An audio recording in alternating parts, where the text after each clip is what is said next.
for the masses. Headline edition, July 8, 1947.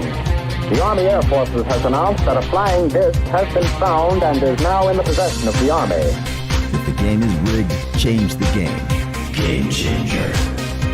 I occasionally think how quickly our differences worldwide would vanish if we were facing an alien threat from outside this world.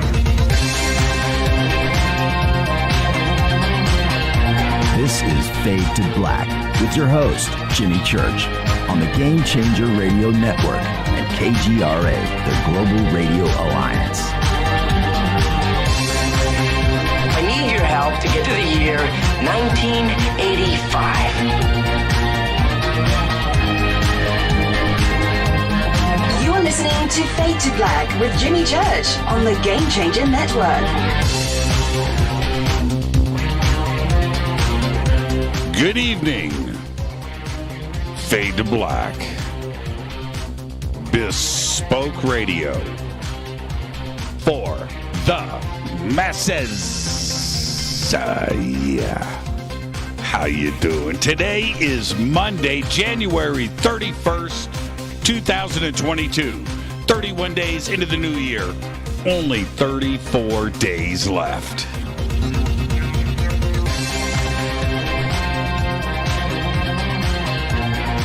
We are live from a bunker somewhere in the middle of nowhere. A total undisclosed location. But it is beautiful in here. Yeah. It is my sanctuary. That's a good song by Queensryche. Look it up.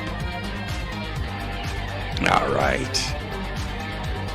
I would like to welcome everybody listening all around the world, all across the United States.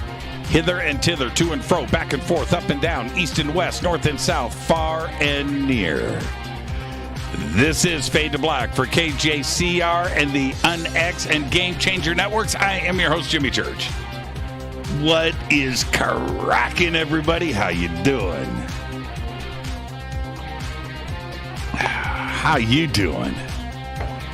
All right, got a crazy week lined up straight in front of us. Of course, we have Fade to Black.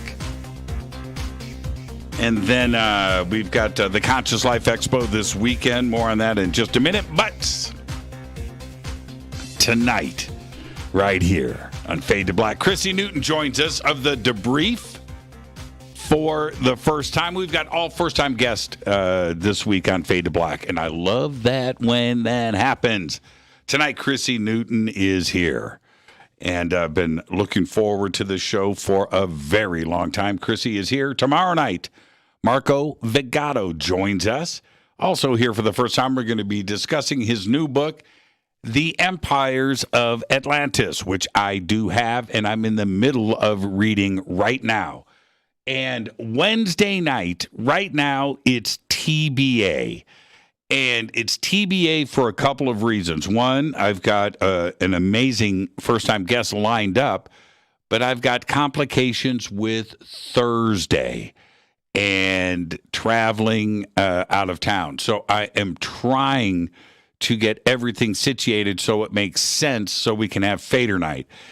If not, I'll move Fader night from Thursday to Wednesday, and then the guest for Wednesday will just move to Monday or Tuesday of next week. All right, so that's why that TBA is sitting there. And, yeah, it's just one of those things. Start looking at the clock and trying to figure things out. I will be at the Conscious Life Expo this weekend, Friday, Saturday, and Sunday, February 4th through the 7th. For tickets and info, we've got links below in the video description box. Got them throughout social media. All you have to do is go to consciouslifeexpo.com. It is a full weekend. And, excuse me, sometimes stuff is in your throat. And I never do that live on the air, but I just did. Excuse me for that. And, yeah, broadcasting 101. That's what you're supposed to do. Mm-hmm. There you go. Conscious Life Expo this weekend.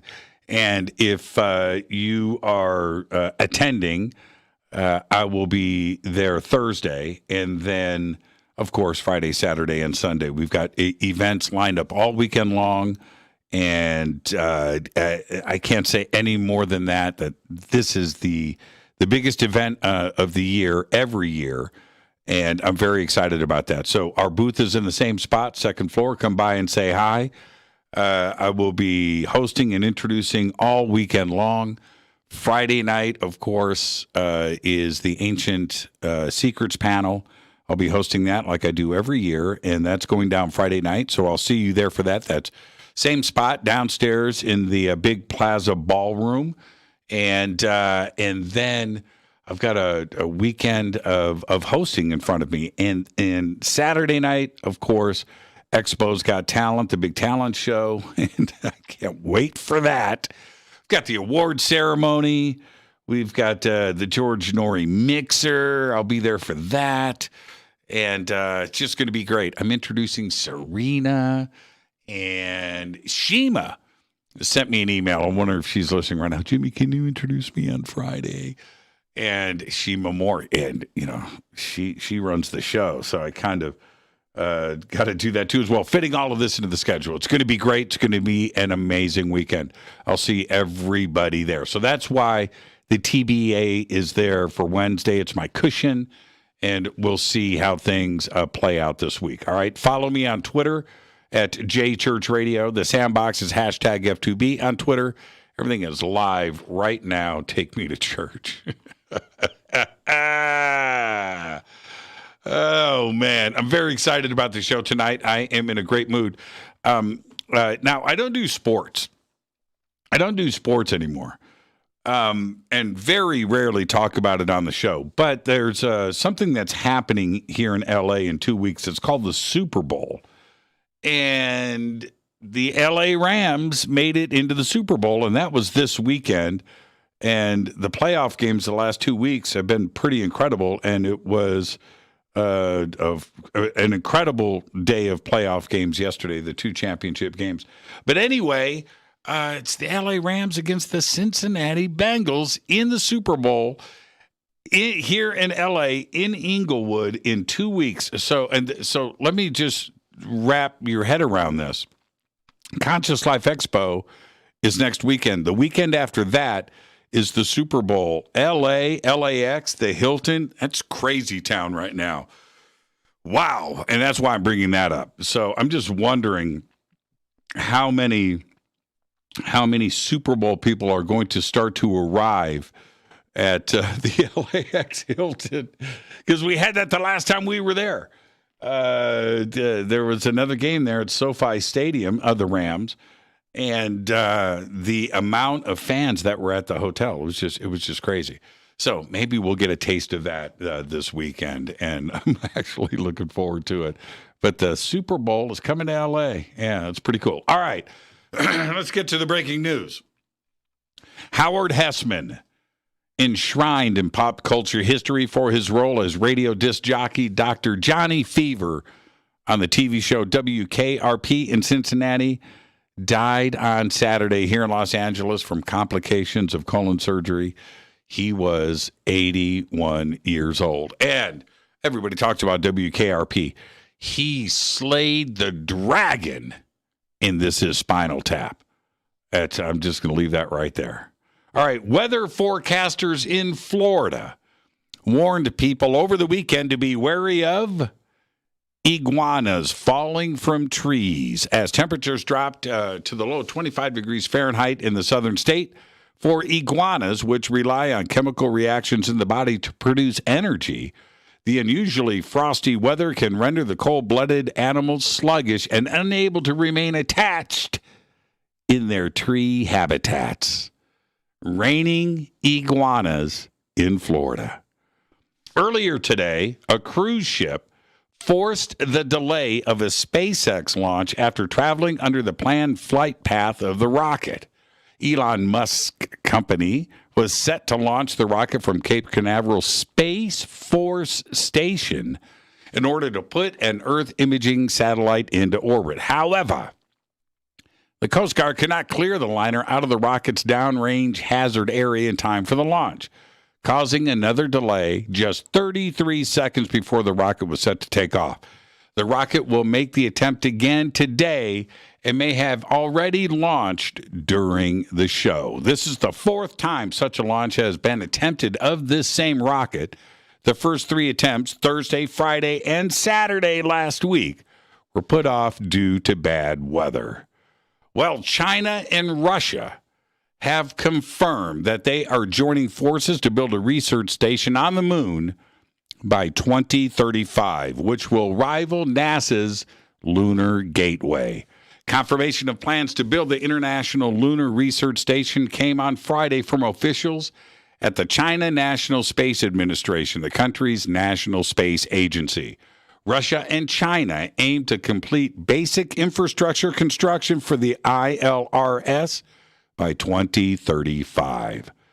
NASA still in the news, too. NASA said over the weekend that it plans to survey that crater that will be formed when the remains of a SpaceX rocket are expected to crash into the moon in early March, calling the event an exciting research opportunity.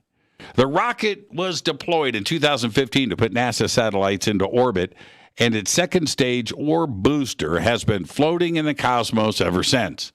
On its current trajectory, the second stage is expected to impact the far side of the moon on March 4th.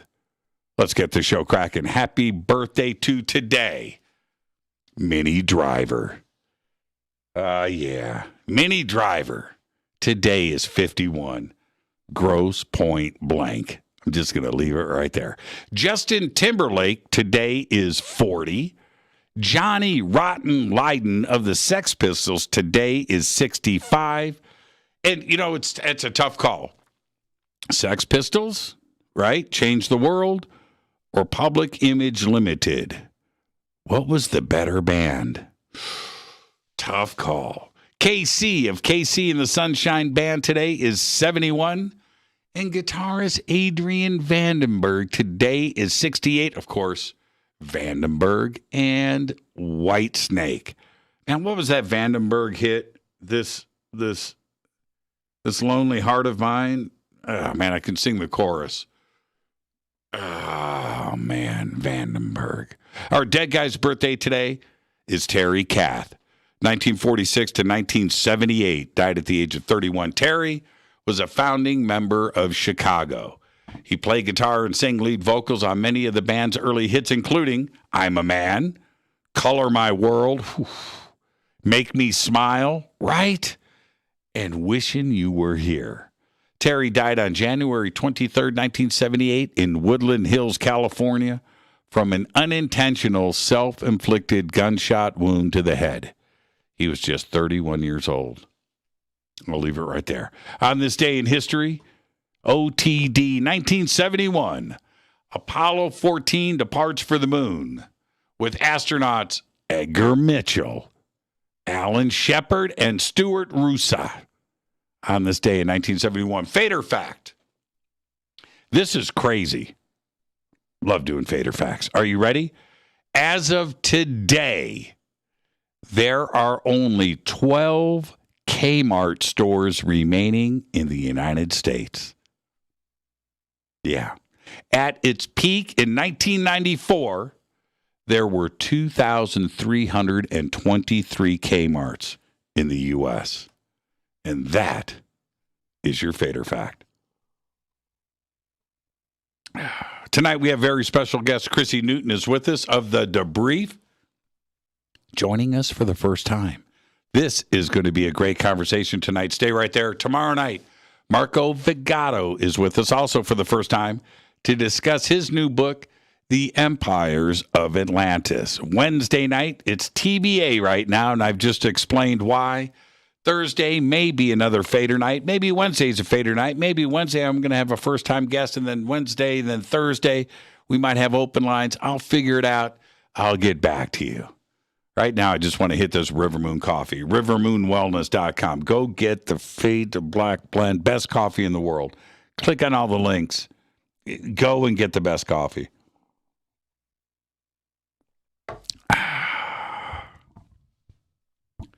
I like my coffee, Doc. I do. Exciting research opportunity, says NASA. I know, right? Okay. Here we go. Now, in the interests of the Princess Bride, and one of my favorite things to say, which is this: I'm not sure you know what that word means. That's right. And in this case, it's actually two words. Cognitive dissonance. Everybody uses that. Oh, it sounds like cognitive dissonance to me. You know, I'm trying to sound smart. Well, check this out. It's time to get your learn on. Let's start with the classic definition from the dictionary. It's a noun. The state of having inconsistent thoughts, beliefs, or attitudes, especially as relating to behavioral decisions and attitude change. We know it as a discomfort that is triggered by a person's belief clashing with new information. And the individual tries to find a way to resolve the contradiction to reduce that discomfort. Yeah. Cognitive dissonance results when two cognitions contradict each other, creating psychological discomfort. There are four main principles on which cognitive dissonance is based. The most important is whether any two cognitions are relevant or not. If they are relevant, then they are either dissonant or consonant. If dissonant, psychological discomfort arises. People are ultimately motivated to diffuse this arousal. Okay, cool. We get it. But did you know that the creation, the introduction, and the study of cognitive dissonance came from a UFO cult from 1953? Did you know that? You didn't. That's right. So stay with me. The Seekers, also called the Brotherhood of the Seven Rays, was a UFO religion from the early 1950s from the Midwest. The Seekers was originally formed in 1953 by Charles Laughhead. That's right. A staff member at Michigan State University and led by one Dorothy Martin, a housewife from Chicago. Now, Dorothy said that aliens from the planet Clarion had told her the world was coming to an end sometime in 1955 and believed that a UFO would come save them from the catastrophe on December 17th, 1954. They have made probably the first UFO religion. We're talking about 1953 here. And they were the subject of the book When Prophecy Fails by Leon Festinger. After reading a newspaper article written about Martin, Festinger rounded up a handful of psychologists and psychology students to pose as converts to Martin's small group of seekers, gaining their trust and recording the group's actions during their final days. Well, the seekers got together on December 17th, 1954, and waited for a UFO to show up and save everyone. At midnight, when the 17th became the 18th, Dorothy claimed to receive a message that the flying saucer was coming right then and everybody had to get on board or be left behind. That's right. For her followers, this new message served as confirmation that they had been right to believe. So they scrambled outside. They looked up. There was nothing there.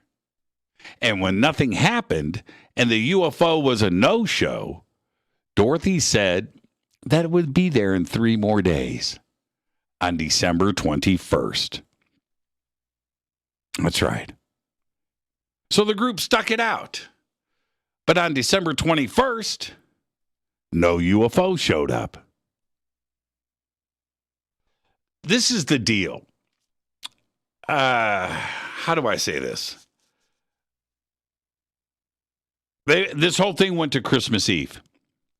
And excuses were made, and Dorothy had said she heard this, and there was a reason for it, and the group just accepted it because they didn't want their belief system changed. On December 24th, half of the town of Oak Park, showed up. They're singing carols outside. There's a huge crowd. Huge crowd. No UFO. That's right. The next week, Dorothy was placed under psychiatric care to prevent the Oak Park police of charging her with inciting a riot. After a boisterous crowd blocked traffic on Christmas Eve outside the Martin home at 707 South Kyler Avenue, Oak Park, after Mrs. Martin had predicted that she and her associates would be lifted up that night by spacemen, end quote. That is the press release from the police department. In 1956, Festinger, Henry W. Rankin, and Stanley Schachter produced When Prophecy Fails, a social and psychological study of a modern group that predicted the destruction of the world. An account of their time inside Martin's group. Though this is a work of psychology, it reads like investigative journalism. In it, the term cognitive dissonance was created and used for the first time. After that, Dorothy dropped out of sight. That's right. When some of the seekers followed her to Peru, specifically Lake Titicaca.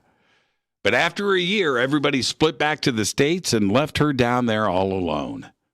In the early 60s, Dorothy returned to the United States and found a home in Mount Shasta, California. By then, she changed her name to Sister Thedra and founded the Association of Sananda and the Samat Kumara. Sister Thedra died in 1992 in Sedona, Arizona, at the age of 92. Now, we may not ever know what happened to Planet Clarion that was hidden behind our moon, or the UFO rescue mission from 1954, and I am sure that Dorothy had nothing but the best of intentions, and I don't know how she was getting these messages from space. This happened in 1953, at the dawn of everything. And if we go back, now, Roswell, what we know about Roswell today, there were no little green men talked about in 1947 in the press. Contact with E.T. and visitors from space, this was a rare thing. George Adamski hadn't happened yet. That was later. This was the first experience like this. Like I said, I'm sure Dorothy had the best of intentions, and I don't know how she got these messages, but people believed her. And when it didn't happen, they found a way to still believe her. And that's where cognitive dissonance came from. Now that you know the origins, the next time you say it, I hope that you think of Dorothy Martin. Seriously. Now, there's plenty of information out there on the Seekers. Go and look them up. Plenty has been written. The studies are there. And for anybody that is part of the UFO subject, this story, The Seekers and Dorothy Martin, this is Ufology 101. That's why I do this show. I'm your host, Jimmy Church. This is Fade to Black tonight, right here. Chrissy Newton of the Debrief joins us for the first time. Tomorrow night, Marco Vagato is here. Also for the first time, we're going to be discussing his new book, The Empires of Atlantis. Wednesday night, folks, is TBA. We'll figure it out.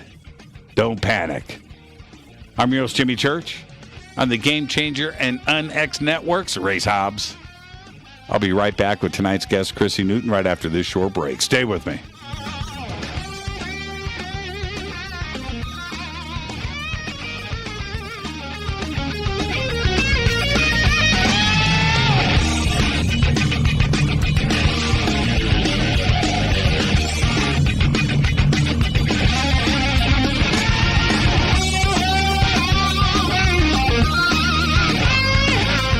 This is Nicole Church, daughter of you-know-who, and you're listening to Fade to Black on JimmyChurchRadio.com and the Game Changer Network. You're listening to Jimmy Church and Fade to Black on the X.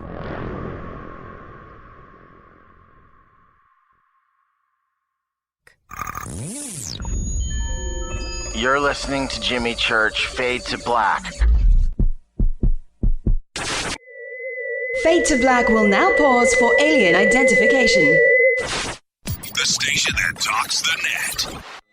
Introducing the Game Changer blend from Rivermoon Coffee that delivers a customized blend made specifically for the Fadernauts. If the game is rigged, change the game. It's a bolder cup with some bite. Game Changer is the coffee of choice for those that prefer an organic dark roast that is slightly lighter and milder, but it's still dark. With wild notes of pecans and chocolate with a rich, balanced, full-bodied cup that is roasted to perfection for a great coffee to start your day, as an after-dinner coffee or anywhere in between. Artisan, small batch roasted to perfection. USDA certified organic, all Rivermoon coffee is freshly roasted and packaged in the USA. Just go to rivermooncoffee.com or click on the banners over on our site and use the promo code F2B Blend for 15% off of your order today.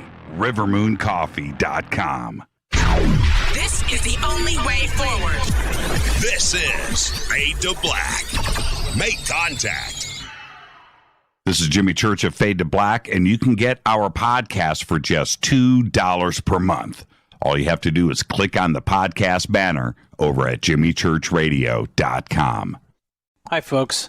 It's troubling times, and fear is pushing emotions, which in turn pushes health the wrong direction. Do you ever get an ache because life is uneasy? Try Life Change Tea at wtih.com. Life Change Tea works on your digestive tract, helping to move food through quicker and comfortably so your health is spot on.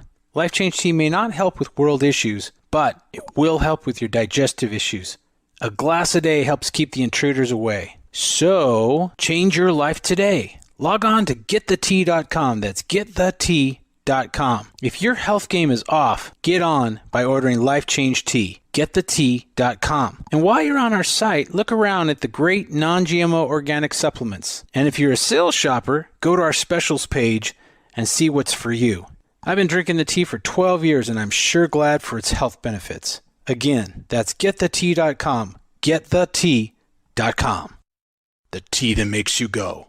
The new KUNXDB, the UnX Network, bringing you the best in paranormal programming in premium high-definition streaming audio and video. Log on to the network at unxnetwork.com and check out the growing lineup of programs, including Jimmy Church, Whitley Strieber, Micah Hanks, and many more. Sign up for the free UnX newsletter, follow the UnX blog, or pick up the latest edition of the UnX magazine. Be sure to follow us on Facebook and Twitter. So check us out at unxnetwork.com. Tap the show page and the calendar so you never miss your favorite live shows and podcasts. We are your portal for all things paranormal. The X, explaining the unexplained. 9 out of 10 geneticists agree. Fade to Black is not your father's radio show on the Game Changer Radio Network. Hi, this is Rob Reiner from Anvil, and you're listening to JimmyChurchRadio.com. What's up? I'm Chris. What up? This is Cal Massey, and you're listening to Jimmy Church Radio.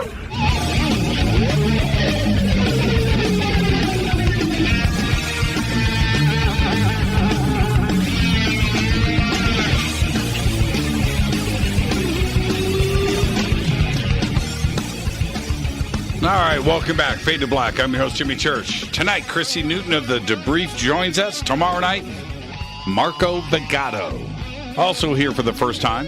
He's going to discuss his new book, The Empires of Atlantis. Wednesday nights, TBA. Don't make any plans. We'll figure something out. I'll get back to you. All right. But tonight, it's all about Chrissy, Director of Media and PR for the Debrief. Joining us for the first time, we're going to be talking about UFOs, UAPs, and everything else that is covered over not only by the media, but by the Debrief and the researchers who are pushing things forward towards disclosure with an eye on the cosmos, the world beyond our own. Has always been a fascination for Chrissy, from UFOs, astronomy, to ancient civilizations. Her curiosity is as limited as limitless as the universe. She is an owner of VOCAB Communications and co-hosts the podcast Alt.Pop.Repeat. She also hosts the Tech, Science, and Defense and UFO-themed show called Rebelliously Curious with Chrissy Newton on the Debrief YouTube channel and website. Of course, you can find everything over at thedebrief.org. And I would like to welcome to the first time to Fade to Black, Chrissy Newton. Chrissy, good evening. Good evening, Jimmy. So good to be here. Great to talk to you. Yeah, this is awesome. Okay, let's get the first-time guest disclaimer out of the way. Let's just do that now, which is, Chrissy, it's just you and I sitting on my couch having a conversation as friends, and where that conversation starts, it starts. Where it ends, but we're going to end as friends. There you go. You ready? I like that. I'm ready. Always ready. I was born ready. This is pretty exciting times, and there's no doubt that the efforts and the work of the Debrief has been at the center of this too, as well, pushing this forward. But this community hasn't been this excited in a very, very long time. But I look at you, and I understand where you're coming from, but that part of it doesn't compute for me. It doesn't make any sense. What are you doing here? How did you get here? Oh, it's such a big question.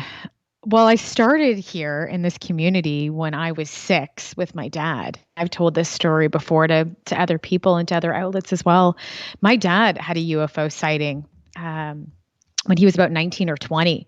So, I'll give the shorter form of it, but he was with a group of people driving up north in Canada, and he was on a highway, and they pulled over and they saw a UFO above them, and it was actually a smaller craft, and he ended up taking a picture of it. But minus outside of taking the picture, there's a group of them, and they flashed the lights at the UFO, and the UFO flashed back at them. So my dad had this experience with him, has ever changed his life. And when I was younger, he showed me that photo. And I've said this before many times, but it lit up everything inside of me.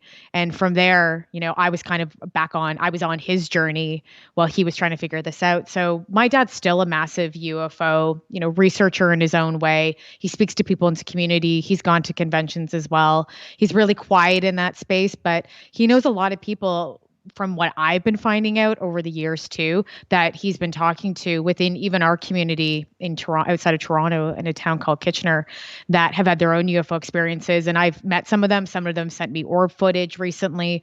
So it's been an interesting thing where my father's passed this down to me, and I'm just really happy he did, to be honest. Did he drag you to UFO conferences?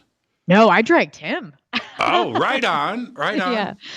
Yeah, we used to joke around saying that we wanted to go to the only one we really knew back then was probably the Roswell. And so my parents bought a place in Arizona years ago. They bought a condo and they would snowbird.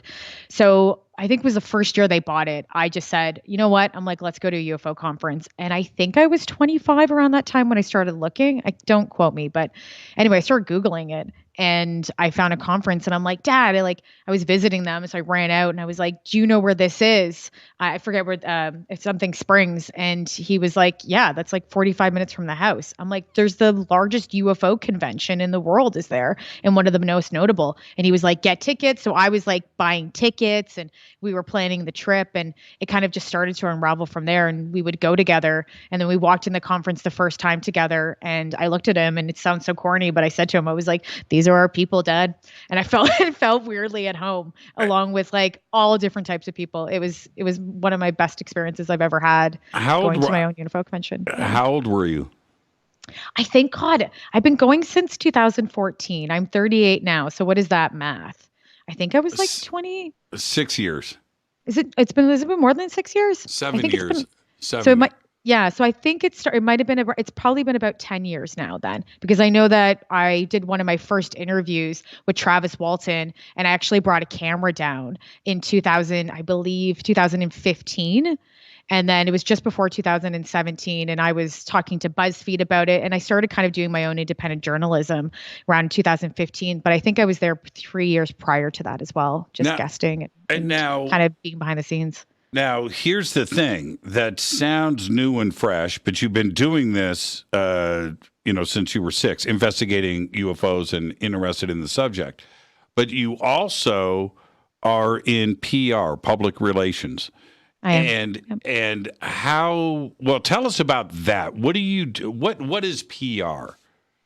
Well, PR, the way that I'm a storyteller. That's my job. I tell stories, but I tell stories for people, or I tell them for brands. So in this case, I tell our stories from the Debrief and tell stories that are media stories. But what I generally do outside of entertainment and lifestyle and consumer brands and business is I'm really the middleman between the media and a brand or a person. So what I usually tell everybody is that journalists can't know everything every single day. It takes a lot of people informing other people of what's going on. And I'm one of those when it comes to pitching a producer and an editor and building those relationships. And mine's very much on transparency and how I pitch. I'm not a spinner, because everyone calls us like the dark side. Mm-hmm. I don't spin. If anything, if I do spin, it's for positive, and it's for awareness. I don't believe in any form of type of manipulation in that side. So PR can have a really bad rap. It's getting better now, but it's always had a bad rap for years. So let's back up for a second. Let's go to college. Okay. I'm assuming, you can correct me, but you were in communications in college? Yeah, I did. So I went to university in Toronto, went to York University, and I was in school for theater, and then I did my BA. And when I was in my second year of theater, I realized what PR was. And I was like, I've been doing this my entire life. Right. Why am I not getting into this field? So I threw myself into it second year. I finished with a BA. And then right after that, I went into my postgrad for corporate communications and public relations. And then from there, since I was 25, I started my company. And then I've always just been doing PR. So you're out there in the PR world, in the, let's call it the real world, okay? It's the fake world, but let's say it's the real world. In that, you have to live the corporate life and a corporate image. But at home, you've got UFOs in the closet. It's right? So true. Yes. So now you've got to figure out something here. Did you keep the UFOs in the closet? I'm making this up. I don't know if you've ever worked for Coca-Cola or Verizon, but when you're pitching your PR firm, you're not bringing up alien abductions and anal probes. No, by far wasn't even talking about it. Everyone knew me since I was a kid that loved UFOs, and I would talk about it with certain clients or certain people that were open to it. But way before 2017, I just couldn't, because I was scared I'd be blacklisted. Even though people in the UFO community were saying to me, like, Chrissy, like, we need to use, you need to be able to get involved in this and be able to talk to media, and can you seed stories? And I would say, as much as I want to, I can't, because I want to be able to work. I want to have a business. Seriously. And I was young. I wanted to still build my name. I was building a company. I was building a brand. and it was something that I've always wanted to do. And PR was always a passion, and same with UFOs. So I never had the chance to really bring them together until, this past year or so working with the Debrief, which has been amazing. Now, do you feel a sense of freedom now that through your efforts and efforts of others, where this is now in the media, it is a subject that seems to be okay to finally talk about? Does that make life easier for you? And are you okay now talking publicly about the UFO subject with somebody in a boardroom that you're pitching PR to? Yeah, most people bring it up to me now. Right. So yeah, people will talk about it. I haven't lost any clients because I like this conversation and I like the topic, which some people might consider fringe and I consider more, subculture going obviously mainstream. Mm-hmm. But it's been interesting because I think, and I will say this, and I'm not 100% sure, it's just my speculation, that an outlet might have blacklisted me, maybe in Toronto. I pitched them and I said to them, I haven't heard back from them. And I've worked with them for years and years and years. And I haven't heard back from them. Well, I have, but they said, oh, we're just doing internal stories. And to me, that just doesn't sound right. And it's been the past year since I've started this that I've noticed that they haven't really been picking up any stories from me or the people that work at VOCAB Communications either. So I don't know if it's a UFO talk or it's just the fact that maybe the stories aren't sitting with them the way it would, but it's really weird for a year that the one specific outlet, we haven't landed something. But everywhere else in the media landscape, I've had no problem. And to be honest, American media is way more likely to talk about this than Canadian media. Well, and why is that? I did want to talk about Canada specifically. Why is that? I have always felt it was the opposite, that Canada had a more open mind to everything as opposed to the United States. And you're saying it's the opposite, that it's more difficult to push these stories through? Yeah, you would think that we were, you would think that as a country that is very liberal and conservative in its own ways, but when it comes to these conversations, we don't. And same with the American government doesn't really. It's just, let's give it to one person. We're not really going to research it. There's no real ridicule around it through government that we see as much. It's not that people are fired, but they're not really looked at and respected earlier. Now it's kind of changed, but they're still not interested in it.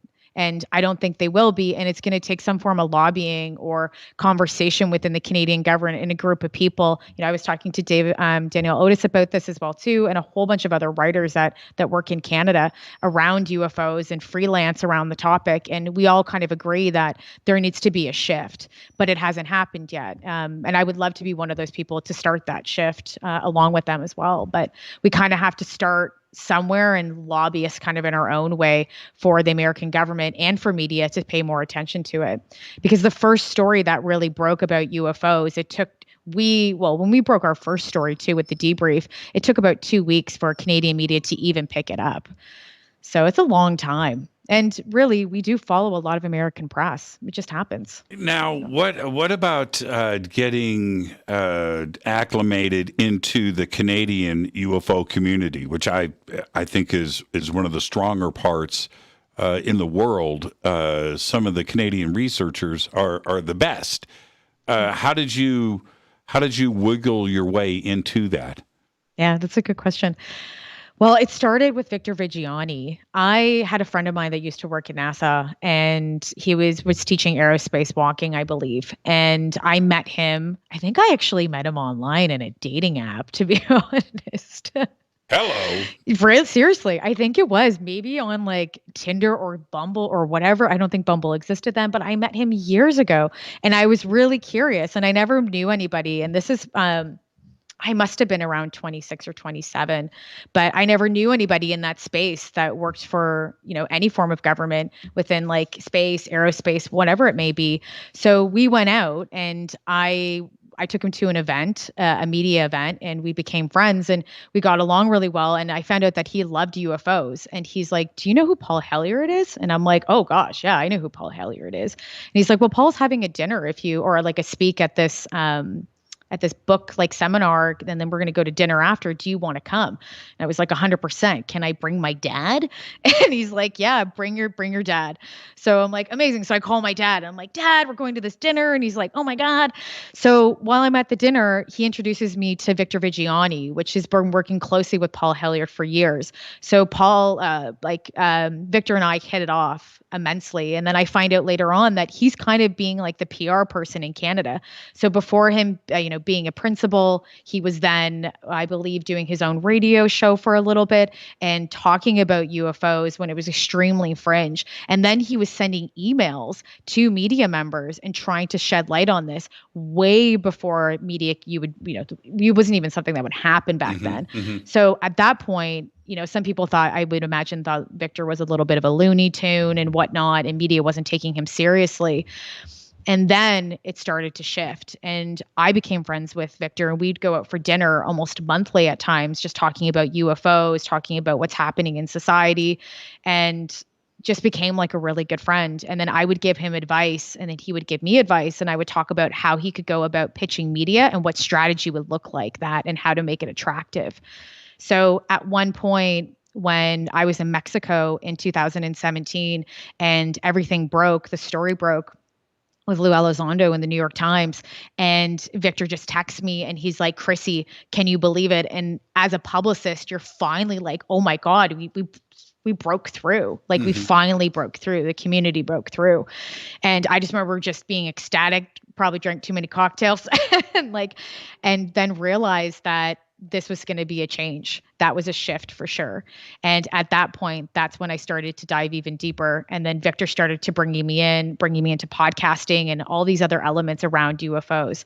So I have a huge heart for him, and he's a wonderful, wonderful man. And he's been doing so much in Canada and in the UFO community for so many other people outside of himself. And the one thing that Victor does need is to shed a light on himself. And I tell him that all the time because he's done it for everyone else in the community. Did you start to, Victor, I just want to say this really quick, and I hope he's listening. Victor broke so many stories, and he was able to, in his own little PR way, and get stuff out onto the wire. He was doing the best that he could. But some of the coolest things for me as a show host, I was leaning on Victor constantly to see what he was about to break next. And he was excellent. I think, I've had him on here and I've had him on Coast. And but it never, for Victor, it never went into the mainstream. Some of those stories that he broke were huge and they never caught. And I just never figured that part out. But he has constantly kept his foot on the gas. Now there's another part to this though. As things started to break in 2017, was this for you the opportunity where the door cracked and you went, okay, this may be a safe place now, and I can move the efforts of my company in here? Oh, for sure. 100%. It was the beginning of it.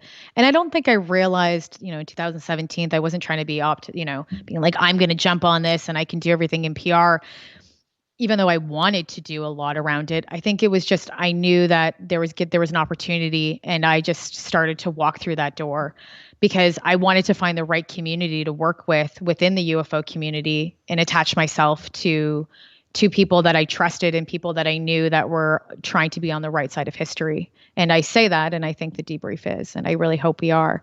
But I would say that, and I can't say who, but I have been approached by other people, higher up before I met the Debrief to do PR for them. And I actually said no to them. I was kind of in waiting. Both the Debrief came to me and this other person came to me as well as part of a community. And it's not that I wouldn't have done it with them. It would have been an interesting play in PR, but the Debrief gave me an opportunity to be on a side of journalism that I've always wanted to be on, to seed stories, breaking stories, and to build with an amazing group of investigative journalists and amazing men and women, and gave me the opportunity to do my own podcast as well. I've been doing other podcasting, and that was somewhere else I wanted to go too. I think you can play in both fields. Yeah, you can. I do. Exactly. The history of UFOs in Canada is pretty amazing, and it's pretty complete.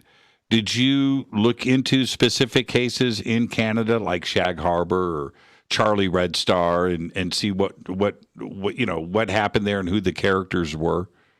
Yeah, I looked into them. I looked into a lot of local stories as well. My dad and I would talk a lot about them.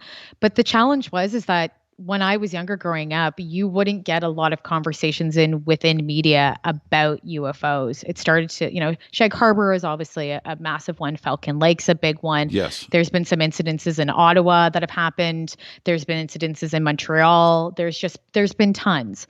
The two largest obviously are Shag and Falcon Lake. But media wasn't really picking it up. And if they would pick it up, sometimes it was generally CBC that's our Canadian broadcaster, but they would do little doc pieces around it. And sometimes they would lean towards that someone being a little bit more crazy than on the side of, this actually being UFOs.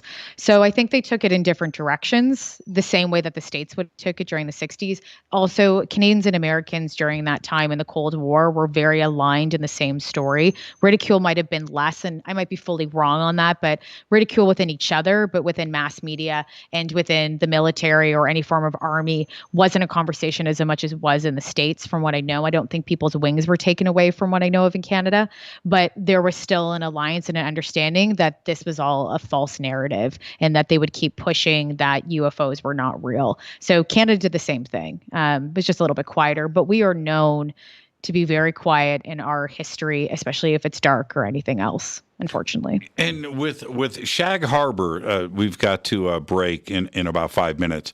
But Shag Harbor has all of the elements of like a Roswell or Rendlesham, where you've got the military, you've got civilians, you've got eyewitnesses, the Royal, what do you call it? The Royal Mounties? Canadian Mounted Police, yeah. Our CMP. Our CMP. That's it. Everybody seemed to be involved, including the United States military and Air Force showed up on the scene, apparently, too, as well. Yep. And if that wasn't a massive cover-up when you have private citizens right there that witnessed the entire thing, but that was squashed, just like Roswell. Why do you think that the CBC and the Canadian government would choose to cover up a case where you had so many private citizens that were witnesses to it? I think the same reason they did it for Roswell. I think that they were scared about hysteria, and also we have American officials there as well. There might have been a conversation around that in some agreements. Our countries are sistering countries, so it wouldn't be surprising that both governments are having these conversations together, especially even then, and saying that, let us go first, and then we will tell you what to do. Again, but that is just my thoughts. It doesn't mean that's actually what happened, but I can imagine. And also, I think that they don't want to scare people, and we're really good at not talking about things in Canada. Like, we really are. I'm honestly, we are people. And I would love my country so much. And I love Toronto as a city, and I love being Canadian. And every Canadian that is in the UFO field will agree with me on this, that in even just in other stories, we push things under the rug and we don't talk about it and we walk away from it. It's a very Canadian passive aggressive thing to do, and we need to get better at not doing that. And I'm hoping that maybe one day we'll decide to talk about the UFO conversation in a larger scope, but people are talking about it, but the government and the media aren't. So we just need to get better at that in all facets. I want to talk about this more after the break. So we call this in radio a setup. So I'm going to set this up for after the break, which is, we know what is happening, right now with Washington, D.C. and Capitol Hill is something that you cover. Is the same conversation happening in Canadian politics? No, but I am privy that there are Canadian politicians that are interested in it, and I've done some back research around it.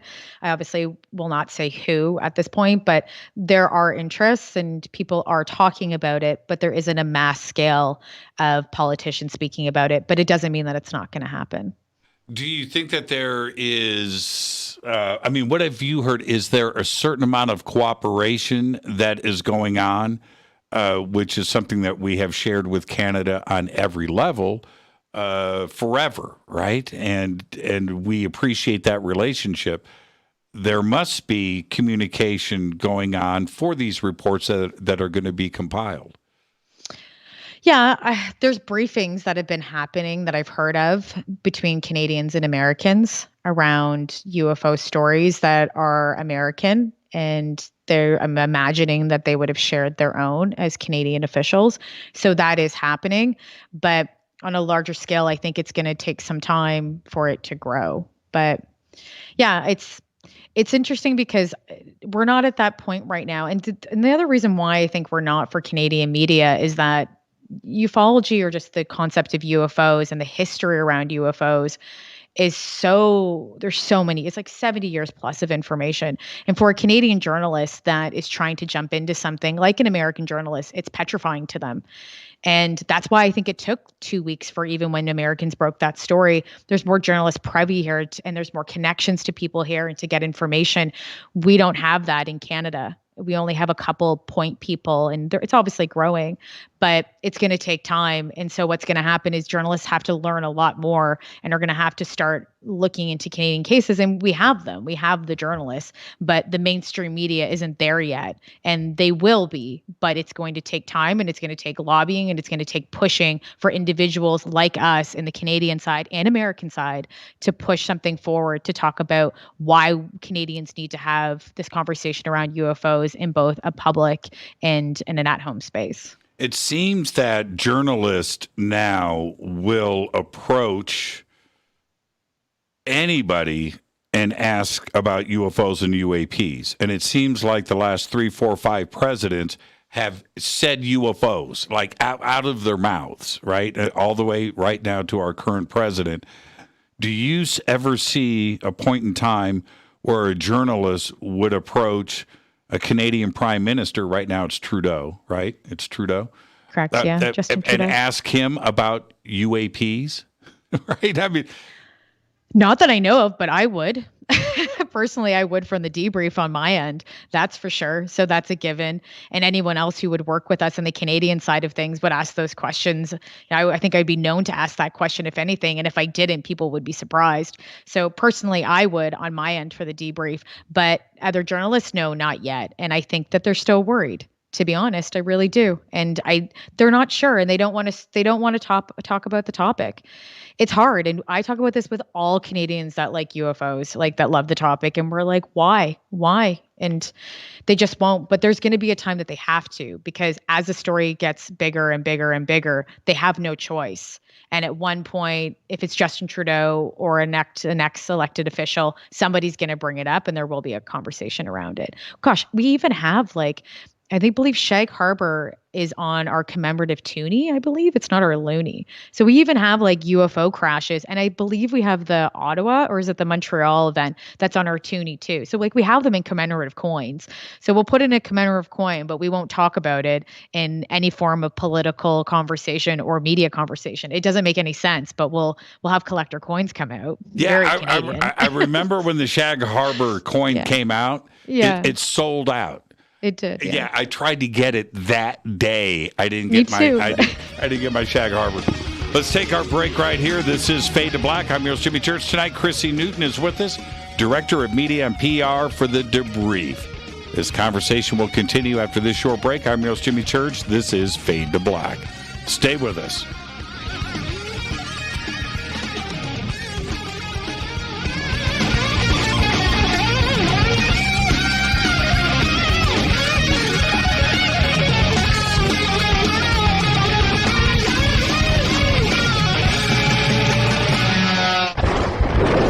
This is Fade to Black with Jimmy Church on the Game Changer Radio Network. Your 1 million gigawatt paranormal powerhouse, KUNX-DB, VX. This is Billy Carson with ForbiddenKnowledge.tv. Forbidden Knowledge TV has just reached its 1-year anniversary. That's right, 1 year. And as a show of appreciation, we are giving all new subscribers a free 30-day trial of ForbiddenKnowledge.tv. That's 30 days to binge watch thousands of movies, documentaries, conferences, workshops, lectures, yoga classes, meditation courses, and so much more. So log on to ForbiddenKnowledge.tv from your computer or mobile device, or get the Forbidden Knowledge TV app on Apple TV, Roku, Amazon, iTunes, or Google Play today, and use coupon code 30daysfree. That's coupon code 30 days free on ForbiddenKnowledge.tv today. Because you never got that pony you always wanted. Damn it. Jimmy Church and Fade to Black on the Game Changer Network.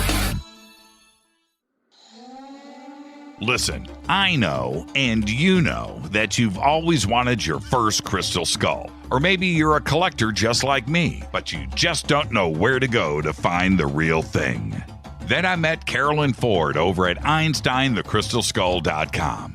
Carolyn is the guardian of Einstein, one of the most respected ancient crystal skulls in the world. All of her unique skulls have been imprinted sitting with Einstein in his sacred lodge and are carved from the finest gemstone and materials. Imprinting is the process of receiving the ancient wisdom from the master skull or master computer. Einstein, the ancient crystal skull. To see Carolyn's current collection of crystal skulls, just visit her store at EinsteinTheCrystalSkull.com or click on the banner over on our site. Don't forget to use the promo code Jimmy at checkout to receive 10% off of your order today. That's promo code Jimmy. Finding your first or next crystal skull is easy. Just visit EinsteinTheCrystalSkull.com. When you take the beans from Central America with dashes of Indonesian and African mixed in and then roast it to the dark side of Fade to Black, you create the ultimate brew of fringe. Introducing the Fade to Black blend from Rivermoon Coffee. Yes, Rivermoon's darkest customized roast was created for the love of Fade to Black. The alchemy of masterful roasting and smoking the beans is in every sip of this full-bodied, dark Java. I need my coffee dark, deep, with distinct bittersweet chocolate highlights, just like the bunker. Leaning further into the darkness of the roast is Fade to Black blend from Rivermoon Coffee. Just click on the banner at jimmychurchradio.com and use the promo code F2B Blend for 15% off of your order today. Hello, I'm Vigiani, and you're listening to my main man, Jimmy Church, on jimmychurchradio.com. Hi, this is Ray Hobbs here, repping the planet, and you're listening to my good friend, Jimmy Church, Fade to Black. This is Toby Kebbell. You're listening to JimmyChurchRadio.com. Don't hurt me, Jimmy. I'm only little. Hey, I'm Adrian Grenier. And this is Ari Gold. We're the Honey Brothers. Yes. We're of the Honey Brothers. Hey, I'm Adrian Grenier. And I'm Ari Gold. We're the Honey Brothers. And you're listening to Jimmy Church. The Revolution. This is Jimmy Church of Fade to Black, and you can become an official Fadernaut by just going to our membership section at jimmychurchradio.com. Hello, this is Serena Wright Taylor from Conscious Life Expo, and you're listening to Fade to Black with Jimmy Church, who holds the Lucky Pony record for the best astrological chart since 1963. True story. This is Micah Hanks of the Gralien Report, and you're listening to Jimmy Church on Fade to Black.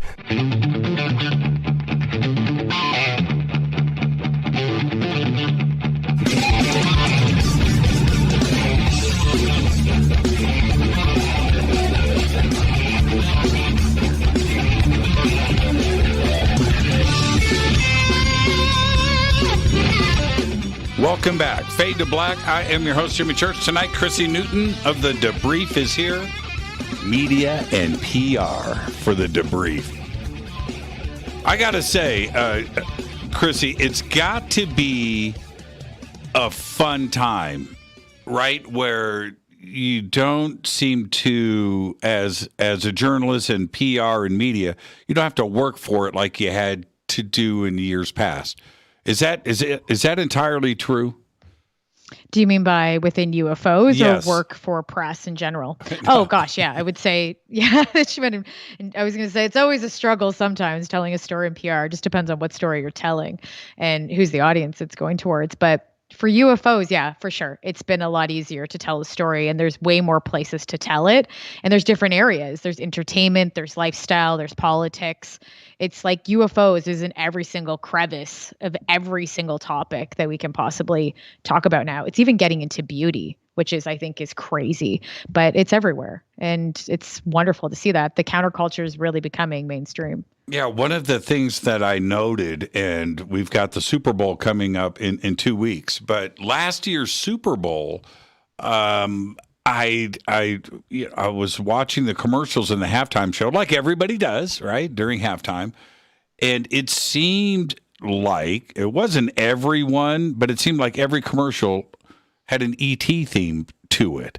And I thought, how did we get here? This happened pretty quick. Yeah. I think it's great, though. It's because the counterculture has finally moved into mainstream. When you have all these different areas picking it up and having consistent conversations about it, and people are asking questions, and you're also getting, Republicans and Democrats on the same side of things and helping pushing things into legislation, like that on its own is going to create major conversations in all different areas. And people are curious. So they want to ask questions and they want to learn more, and they feel that it's okay to ask now because somebody's not going to make fun of them if they want to learn more or if they want to tell their UFO experience. I want to talk about the process over at the Debrief. And before we get there, when is the Debrief going to publish your dad's picture?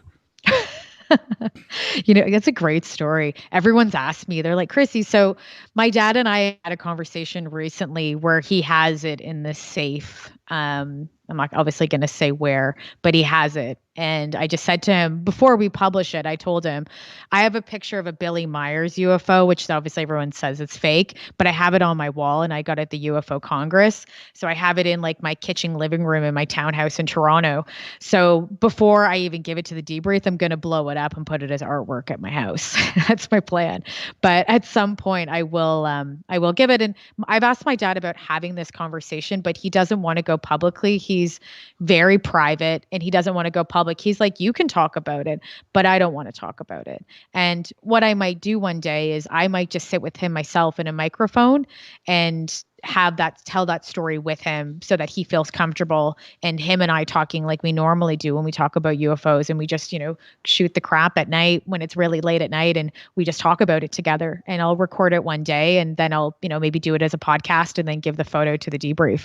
But his story is really unique because my dad there was a form of contact to it, and he wasn't the only people. I believe there was 4 of them there. And so when the UFO flashed back, when they flashed their car headlights at it, there was some form of communication, and that on its own is unbelievable. Can you describe for me? And by the way, you can break the story on Fade to Black. I'm okay with that. You're a publicist. That's what you do. That's right. You reach out to networks like mine. Can you describe the object in the photograph? For sure. So it's not a massive picture. Like it's maybe the size of my hand, and I'm 5'3", so you can imagine how big my hand is. It's not very big.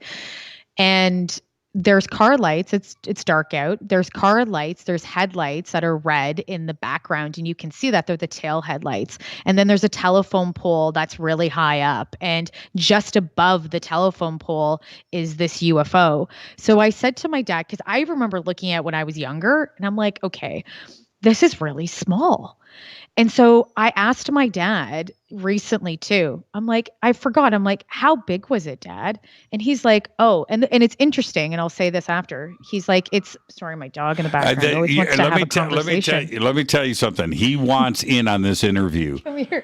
He stops. It's so funny because he stops when I stop, but he wants the attention. That's He's why. watching everything. He's looking at me on the screen.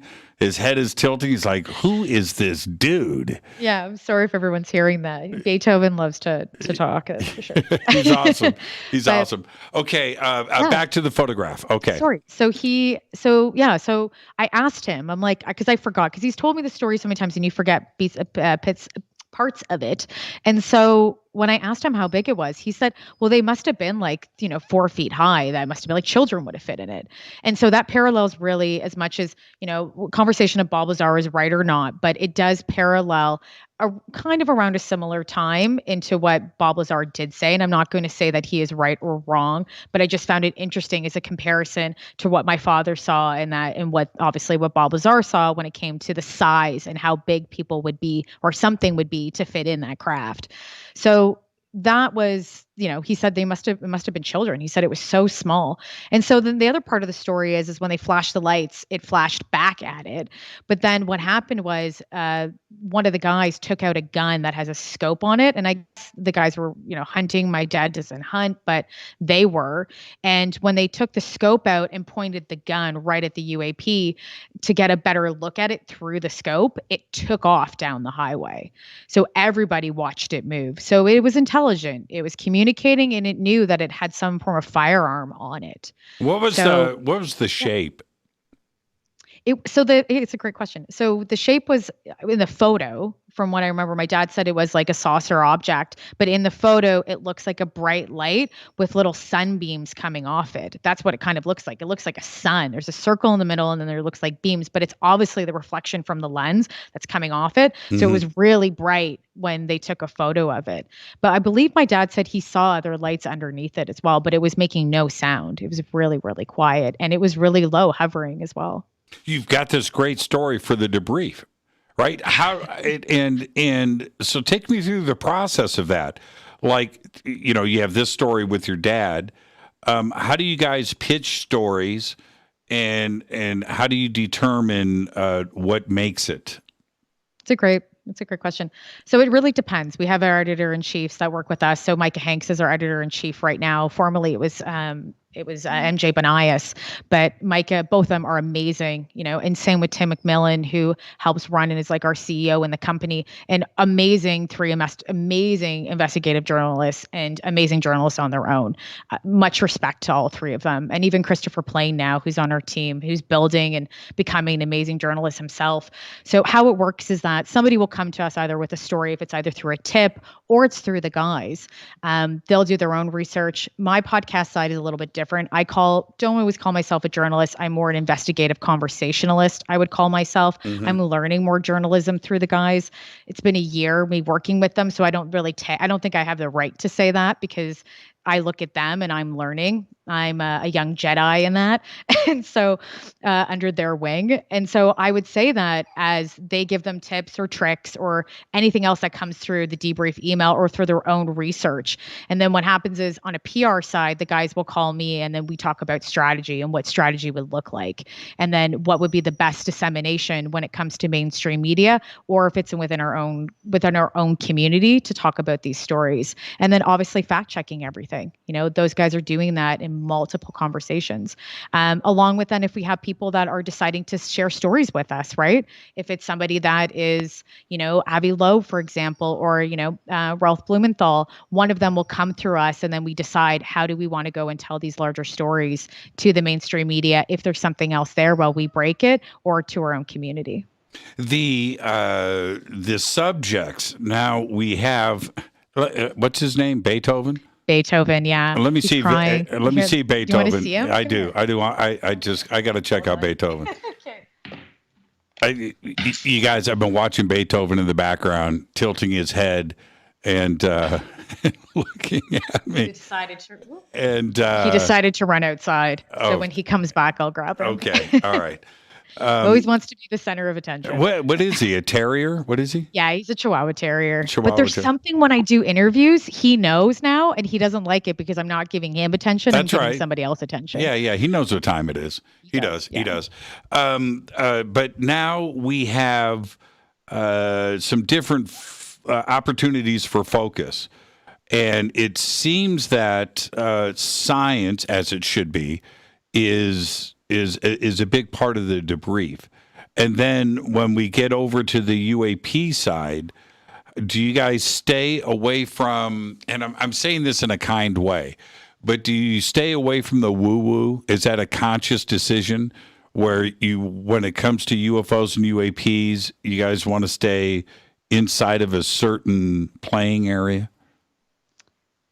I can't speak for everybody in the conversation of how we develop the company, but I can say on our end, we try to stick to things that are academic and that we can prove and that there is evidence around it and that we can do research and fact check. I think that's the most important thing on anything you do when it comes to journalism. And so we do the same thing that we would do on any other story. We apply it to UFOs.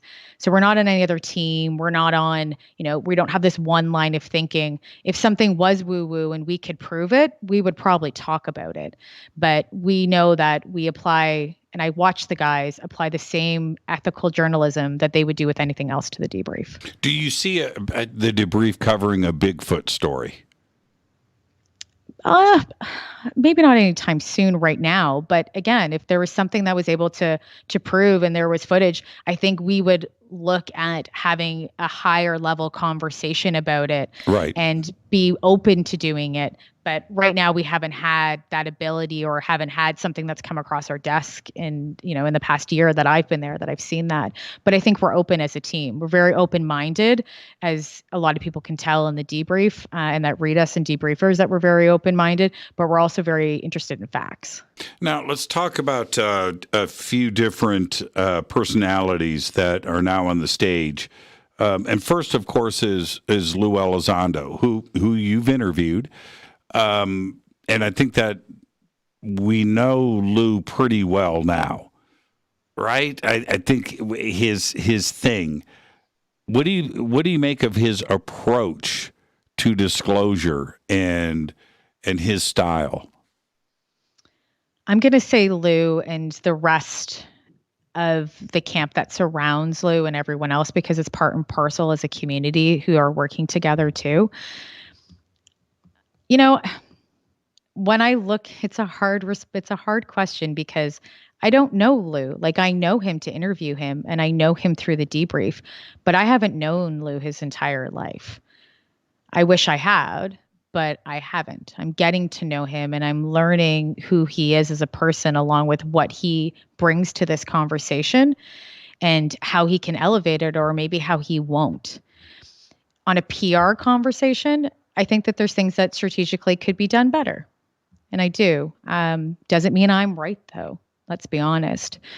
And so when I see somebody that is learning to navigate themselves in this PR world, in this media world, and I'm watching him and I'm watching them, I see that strategy is not always a high level thing that's happening. You can tell that they're individual, but they're all working together for one goal of disclosure or more information around UFOs that will be public. So I think that in time, or I should say, I think with that said and what I've seen, it makes me feel a little bit better. The only reason why I say that is because then I don't feel that there's some kind of disinformation campaign around it. But I could be wrong. Who knows? But when I see people that don't understand strategy and aren't always connected, it makes me realize that we're human and we make mistakes. And so from there, we have to be mindful of that. And I think they're all human. And I hope that there isn't some form of agenda around it. There is, I think there's two ways that the community looks at Lou.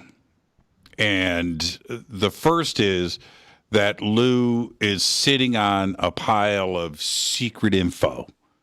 Right. And they're trying to extract that information out of Lou, and that he at some point is going to start discussing these things that he knows that are very secretive. There's that part. And then the other side, and the other way to look at Lou, is that he knows nothing. He is trying to get that information out of the Pentagon, out of the Department of Defense and the other agencies, and move disclosure forward that way. Which way do you look at Lou? It's hard because my perception could change. I don't think that the way that I see Lou is really not important, to be honest, and what's actually happening. But the way that I view him in a PR perspective is that he could do a better job in relaying his information. Do I think that he's a disinformation agent? I don't know. Do I think that Lou knows exactly what he's doing? I don't know. It's not my place to know that, but what my place is to watch him and what he does and how he does it. And then understand to ask better questions when I'm doing my own podcast, but then realizing, watching what's going on in media and seeing where those trends are going and who's picking it up and what narratives are being told through what broadcast outlet and who's saying it and where is Lou and where is the rest of people that are associated with him. What outlets are they going to? Which ones are they giving exclusives to? My job is to watch strategy for the debrief and then along with plan our own strategy and build relationships too. So I'm not going to say if he's a disinformation agent or not, or either way, because I don't know, because I'm still watching. And I think I'll ever be watching. And my opinion really doesn't matter. It matters later on if we're able to break something that we find out that maybe is wrong or right. But at this point, it doesn't matter because my job is to observe. Now, I didn't say disinformation agent. You did. Well, if he's trying to seed information us two or not, I should use it lightly. But if he's just, on either side, if he's one or the other, if he knows what he's doing or not, I don't think any of us really know. Lou's the one who really knows. But we will watch his actions as we've have since 2017. Yeah, I think we all have to do that. And my opinion about Lou really hasn't changed. It's still the same. We have a very open relationship and we talk a lot. That's for sure. And I think the public is very aware of that. But my opinion of Lou from the very beginning, based on his background, is that it's like trust then verify. That's what we got to do. We've got to give this whole thing time and space and see where this goes moving forward. But myself or anybody else, you can't just embrace immediately. You can't do it. You can't. You just can't do that. Everybody loses if you choose that route. But I'll say this about Lou. Everything that he has said, either privately or publicly with me, has happened. Right? Where I'm just wondering, I've been waiting for him to slip up, right? So I can go, I figured this out. But I haven't had that opportunity yet. Everything has been okay. All right, so that's where I'm at. And is that, it sounds like that's your approach too. Yeah, I haven't seen anything on my end. He hasn't done anything to me or in a collective that I've seen that's been negative in the conversation around UFOs and lying to us or trying to seed us false information. I haven't seen that yet, and I only speak for myself. I don't know about the other guys, but from what I've seen is collectively, no. But again, I'm always watching.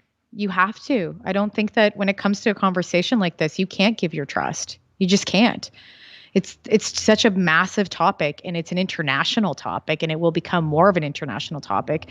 And if we start believing everything that's told to us without us asking questions, we're going to find ourselves in a really bad space, or we're going to find ourselves in a space that is about control or disinformation at that point, because we'll be taken advantage of. I think our community, and I think the UFO community in general, is getting really good and getting better at asking questions than it ever has before. There's too many of us now.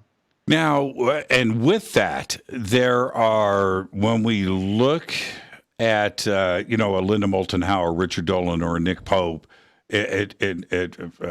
Grant Cameron, for instance, Stan Friedman's no longer with us, who you throw, of course, people like Travis Walton into the mix that have been at this for a very, very long time. The media will come back at these long-term researchers and say, do you feel vindication right now because this conversation is so public? Do you see that kind of pressure on the different personalities here where everybody's waiting for the tide to turn and say that they do feel vindicated, and there is that pressure being put on the community? Yeah, I guess so in that way. I would say that I think everyone teach their own, right? I think that every single person and how they feel, if they are or not, I think it really is specific on them. But at some point, I think people are going to realize, but there are some stories that are still in that even if someone comes back and they say, hey, I feel better that something's come forward and that people have, they've repented or whatever it may be, I still feel that it doesn't mean that it's always truthful. And I have a couple players in the UFO world that I've watched over the years, and my opinions have changed of people immensely. It's really important to me that I meet people in real life. And I've been trying to do that since I've been going to conferences on my own. And then also just if I'm in California and I know that there are people out here, or depending on what city I'm in, I try to meet up with somebody from the UFO world because I want to meet them and I want to know specifically for myself, maybe call it selfish too, but I think it's different when you meet them in real life and you talk to them and have a story rather than just talking to them across a camera or anything else, or just listening to them on a TV show. I think spending time with them in real life and creating some form of trust or friendship or something around it does lead to if you believe them or not. And I've noticed many different things hanging out with different people in the UFO community. We have a lot of mental health in this in this community, and we have a lot of people that are not always telling the truth. So I think when I've met some of them, my opinions have changed or they've gotten stronger and I believe them more. So I think at some point in time, we'll see that the conversation will change and people will come forward, and for sure, they either may be vindicated or they might not be. Yeah. It does present a stage now for people to communicate that we've never had before, right? There is almost a safe space that has developed. Let's take our break right here. Our guest tonight, Chrissy Newton, Director of Media and PR for the Debrief. We're going to continue this conversation where we're leaving off right after this short break. Stay with us. This is Fade to Black.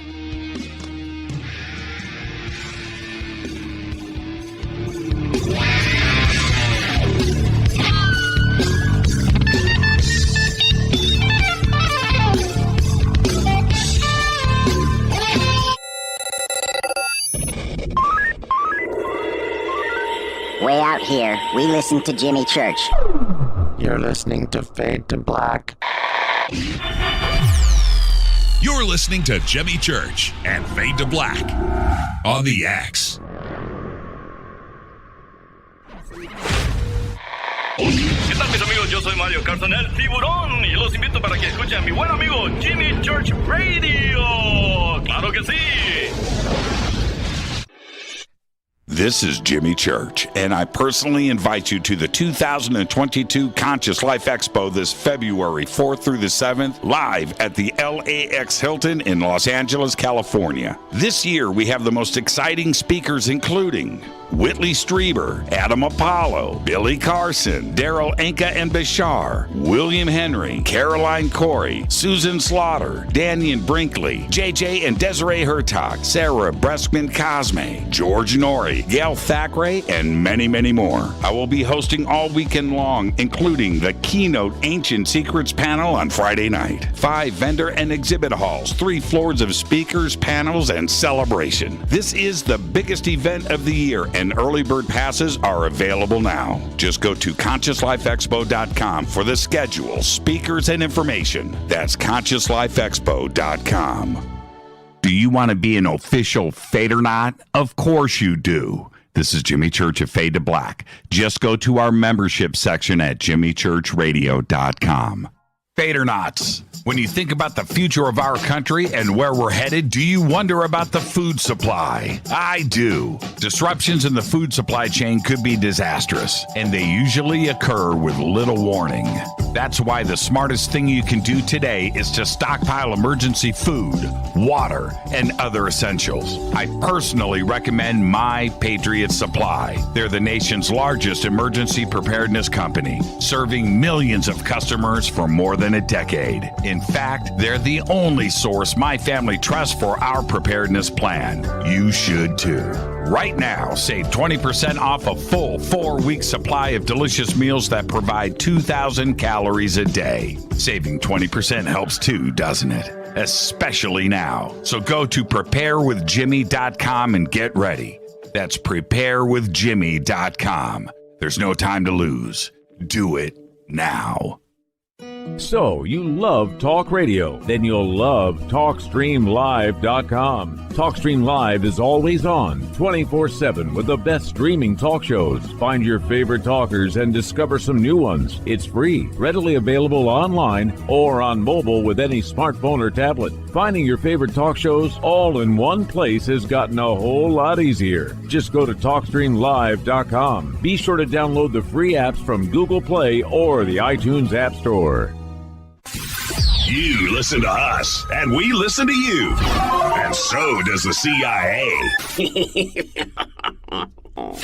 KGRAradio.com.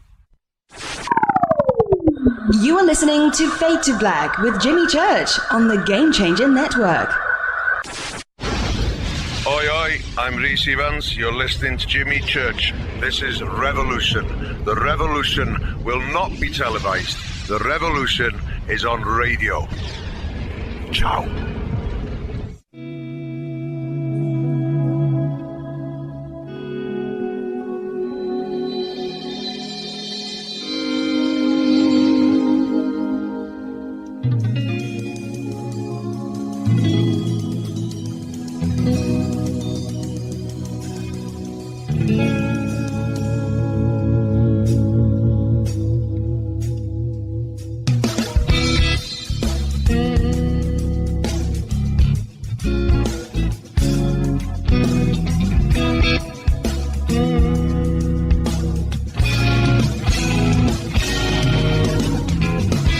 Welcome back. Fade to Black. I am your host, Jimmy Church. Tonight, Chrissy Newton is with us, Director of Media and PR for The Debrief. Tomorrow night, Marco Vegato is with us. We'll be talking about his new book, The Empires of Atlantis. And now, you know, I was thinking during the break, Chrissy, Lou's listening, and he goes, oh, man, we got church. He bought it all. We don't have to worry about him. We got church. and here's the thing with that thought process. As a public relations person, do you consider the Department of Defense, the ODNI, the Pentagon, our friend? Are they suddenly our friend? I feel like I'm playing the middle road tonight. No, I'm not going to say that they're our friend, but I'm also not going to say that they're our enemy. You can't with the government. There's been tons of things that even the Department of Defense, they're there obviously to protect. And there's people that are in the Department of Defense and within government that are there, that are civil servants and working to help people. And there's reasons that they're there. Is there corruption in certain ways? For sure, there probably is in many different departments, many different areas. It's massive. Like the Department of Defense is massive. Government is massive. So by saying that they're our friend or foe, it doesn't mean that everybody's there. Everybody has their own agenda. Everybody has their own theories. Everybody has their own things, what they feel is right or wrong. We're seeing polarization more than ever now within North America. Canada, for sure, it's happening as well. So why isn't it going to happen within politics and within government? So I'm not going to say I'm going to play the middle road again. I feel like I've been doing that so much, but yeah, they're not our friend, but I would say for sure they're not our foe. And we've seen that in history. The government has done certain things, putting LSD in the water is not a great thing that happened earlier. There's been many conversations of things that have happened that I don't feel for sure in the past, but it doesn't mean that it's consistently going to be like that. People make mistakes. The government does try to get better, but there's always going to be a form of corruption or something that's going to happen, not just with the government, within anything we do, corporate companies, media, whatever it may be. Well, there was a very concerted effort on behalf of all branches of the military and the CIA and the FBI to tease, ridicule, and label the UFO community. And now it doesn't seem to be the case. Why do you think they changed? Why are they now embracing the subject? Well, I'll use the word evidence, but there's too much footage and evidence for them to say that. There's too many people talking about this, too many people filming things. Obviously, the internet, the community is getting larger. Entertainment plays a large part in that. So I think they have no choice but then to start having bigger conversations because there's been pressure on them. And when you've had pressure for how many years, and you're getting pressure from all different areas, Senator Harry Reid, anybody that's in a higher elected official in any form, I think that is there's going to be a ceiling and it's going to break through. And I think we're just living through that time right now.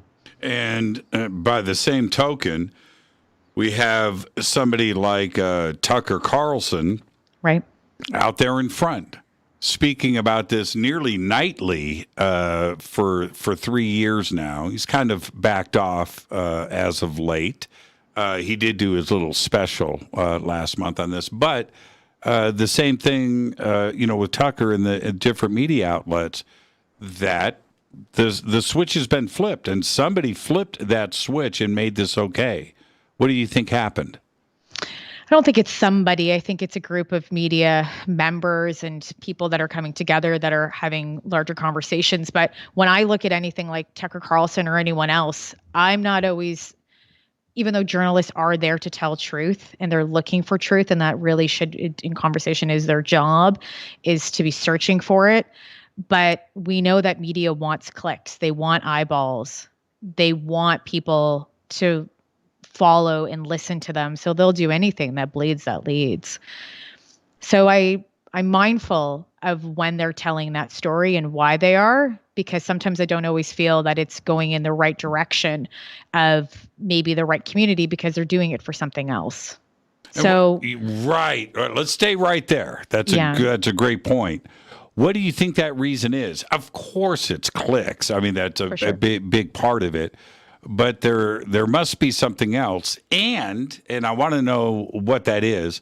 But the military is also feeding the media now information, where this was a closed subject before.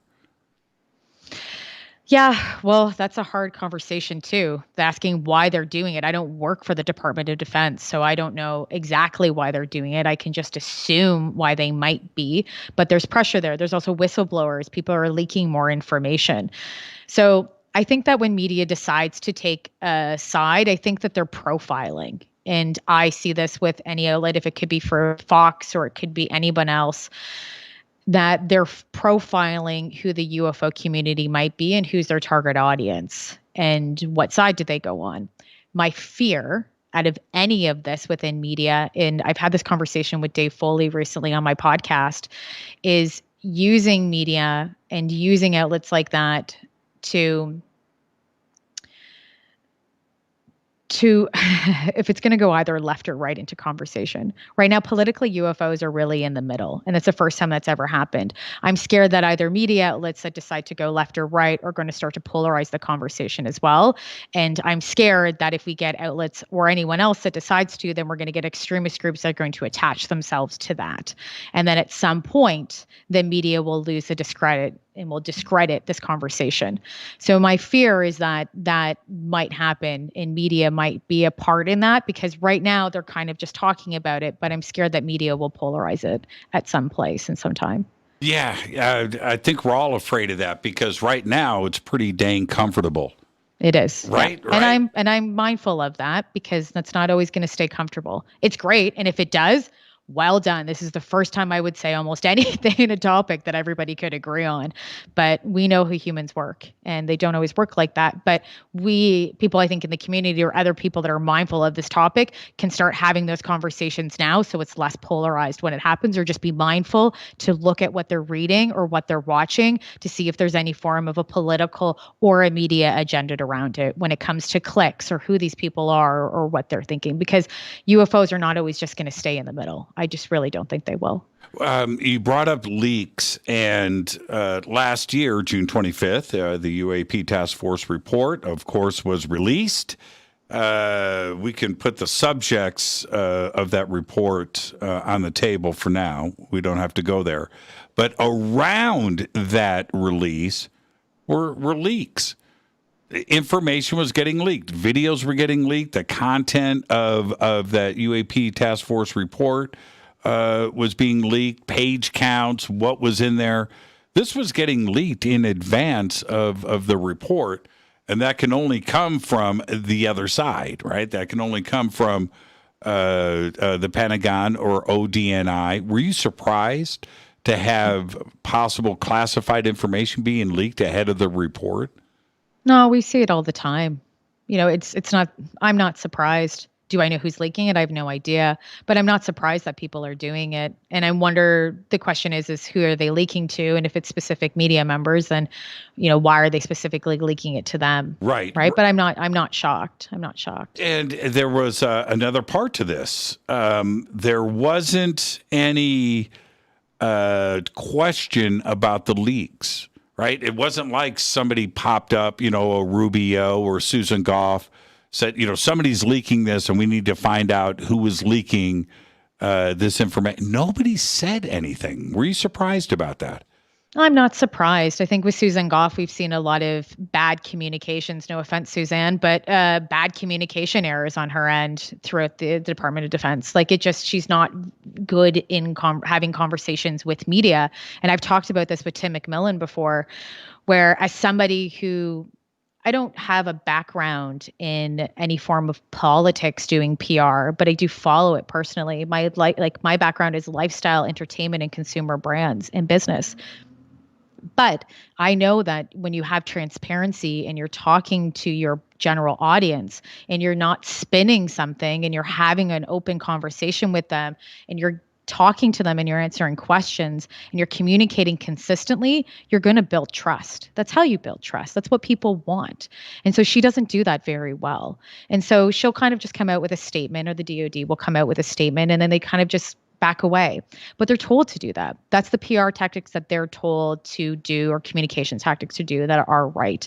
There might be reasons for that, but that I might not know of. But on my side, I don't see that. And sometimes I wish that they were a little bit more transparent or just more communicative consistently. Then I think people would have a different look at the DOD, and especially in this topic as well. So my thing is, I think that Suzanne just needs to do a better job at her job. Do you have open communication with Susan? I don't speak to her openly myself. No. So no exchange of emails. I don't. She might have read press releases or things that have come across our end, but no, I don't have open dialogue with Suzanne Go myself. No. Or Goff, sorry. Everyone says Go. Goff. I always said Go. Goff. I think it's Goff. Yeah. I've been corrected so many times Me now. too. I say Goff. I still say it's Go. And honestly, this community with acronyms and last names, it's something else. she should just come out and say it rhymes with cough. Exactly. And then, or she should just spell it phonetically. Yeah, whatever it is. It could be G-O. And we're good. Were you surprised to see with Lou Elizondo, because you're in PR, right? And you're watching this go between and conflicting stories about Lou and his background, and that were coming from her, and suddenly we have a definite situation of somebody here is lying, and what do we do with that? And Lou is very public. He's out in the open with all of this. And that's a difficult place you don't want to discredit yourself at this stage of the game. So I would say that Lou is in a pretty solid position about what he did in the past. And to have your PR person from the Pentagon come out and have a conflicting version of that story, we've got a problem here on a PR standpoint, don't we? Oh, immensely we do. We're also, when you had somebody that has worked and said that they've worked with the Department of Defense and have worked in government, and then somebody's discrediting them, yeah, we do have a major problem on both sides, to be honest. Who's telling the truth? And then at the same point, I say this, and not in Lou's defense, but I say it, I go, it really makes the Department of Defense not look that educated or know what they're doing. So because you know that Lou, or if anyone else, is going to fight to show that and to show their credibility, you would have to come forward of the Department of Defense and show why that person's discredited, and then have statements and everything else and evidence around it and proof to show that. We didn't really get that. And so Lou then was fighting for it. But I believe then Senator Harry Reid wrote him a letter and saying that, yes, he was in the position that he was working in and who he was. So you're having people that are backing him within it. But outside of even just Suzanne and Lou, my question is who are the other people that are disagreeing with this and her? That's what I want to know. Not so much about her and Lou. It's who else is backing her and giving her this narrative as well, that there's a group of them that are giving this narrative for her to say that. She's not just making this decision herself. Right. In any form of strategy, you need to have more people. Right? She's disseminating information. That's right. That's right. She's given those pages to put in her little binder. Correct. Somebody gives her those pages. Who? Correct. And what's the agenda behind that?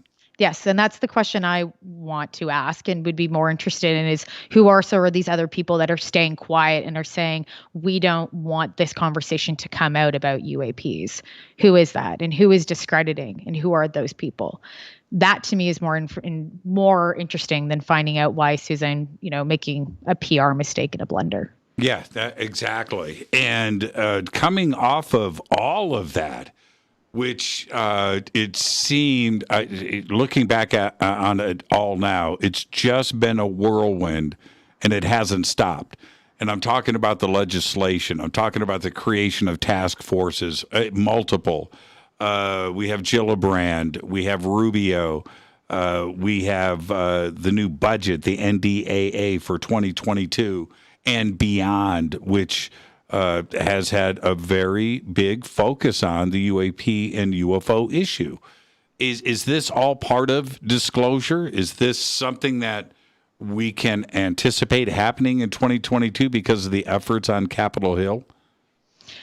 I can't answer that because I don't know. If I knew, then I would love to say that. But I think we're going to have so much more UFO things that are going to happen within media and politically. And I think that if it's called disclosure or whatever we call it, it's going to slowly start to unravel and more information is going to start coming out. I speak highly of anyone if that is connected to, let's say, right now, the Galileo project being one of them. I know that there's lots of conversation about that right now and who is part of the team. Mm-hmm. But I will just say Avi Loeb and Harvard, just themselves as part of that team, I'm excited for, because as we get people that are independents, same with Robert Bigelow, coming forward with better footage, more scientific information, that is going to be the turning point, I think. It's not going to be political. Political is just going to polarize it in my mind and just keep having this back and forth issue and what they're going to do. But I think science and the focus now within those communities are going to be the pivotal point of what is going to turn this conversation into more people looking at this and going, okay, we need to now have this conversation. If we use the word disclosure, now more than ever. And that's what's going to get the masses involved, I think, is science. I don't know if it's going to be political. And I could be wrong. I'm just scared politics is going to do what it normally does. I think the science community will push and hopefully push this forward. And we're seeing it right now. Were you surprised to see Gary Nolan added to the cast? There's a couple people I was surprised to see added to the cast. Personally, I don't know what Avi's agenda is or what his goals are in that consistently. So I will leave Avi to know what he's doing in Harvard. But I would imagine he does. But yeah, there are some people that I was surprised to see added to it.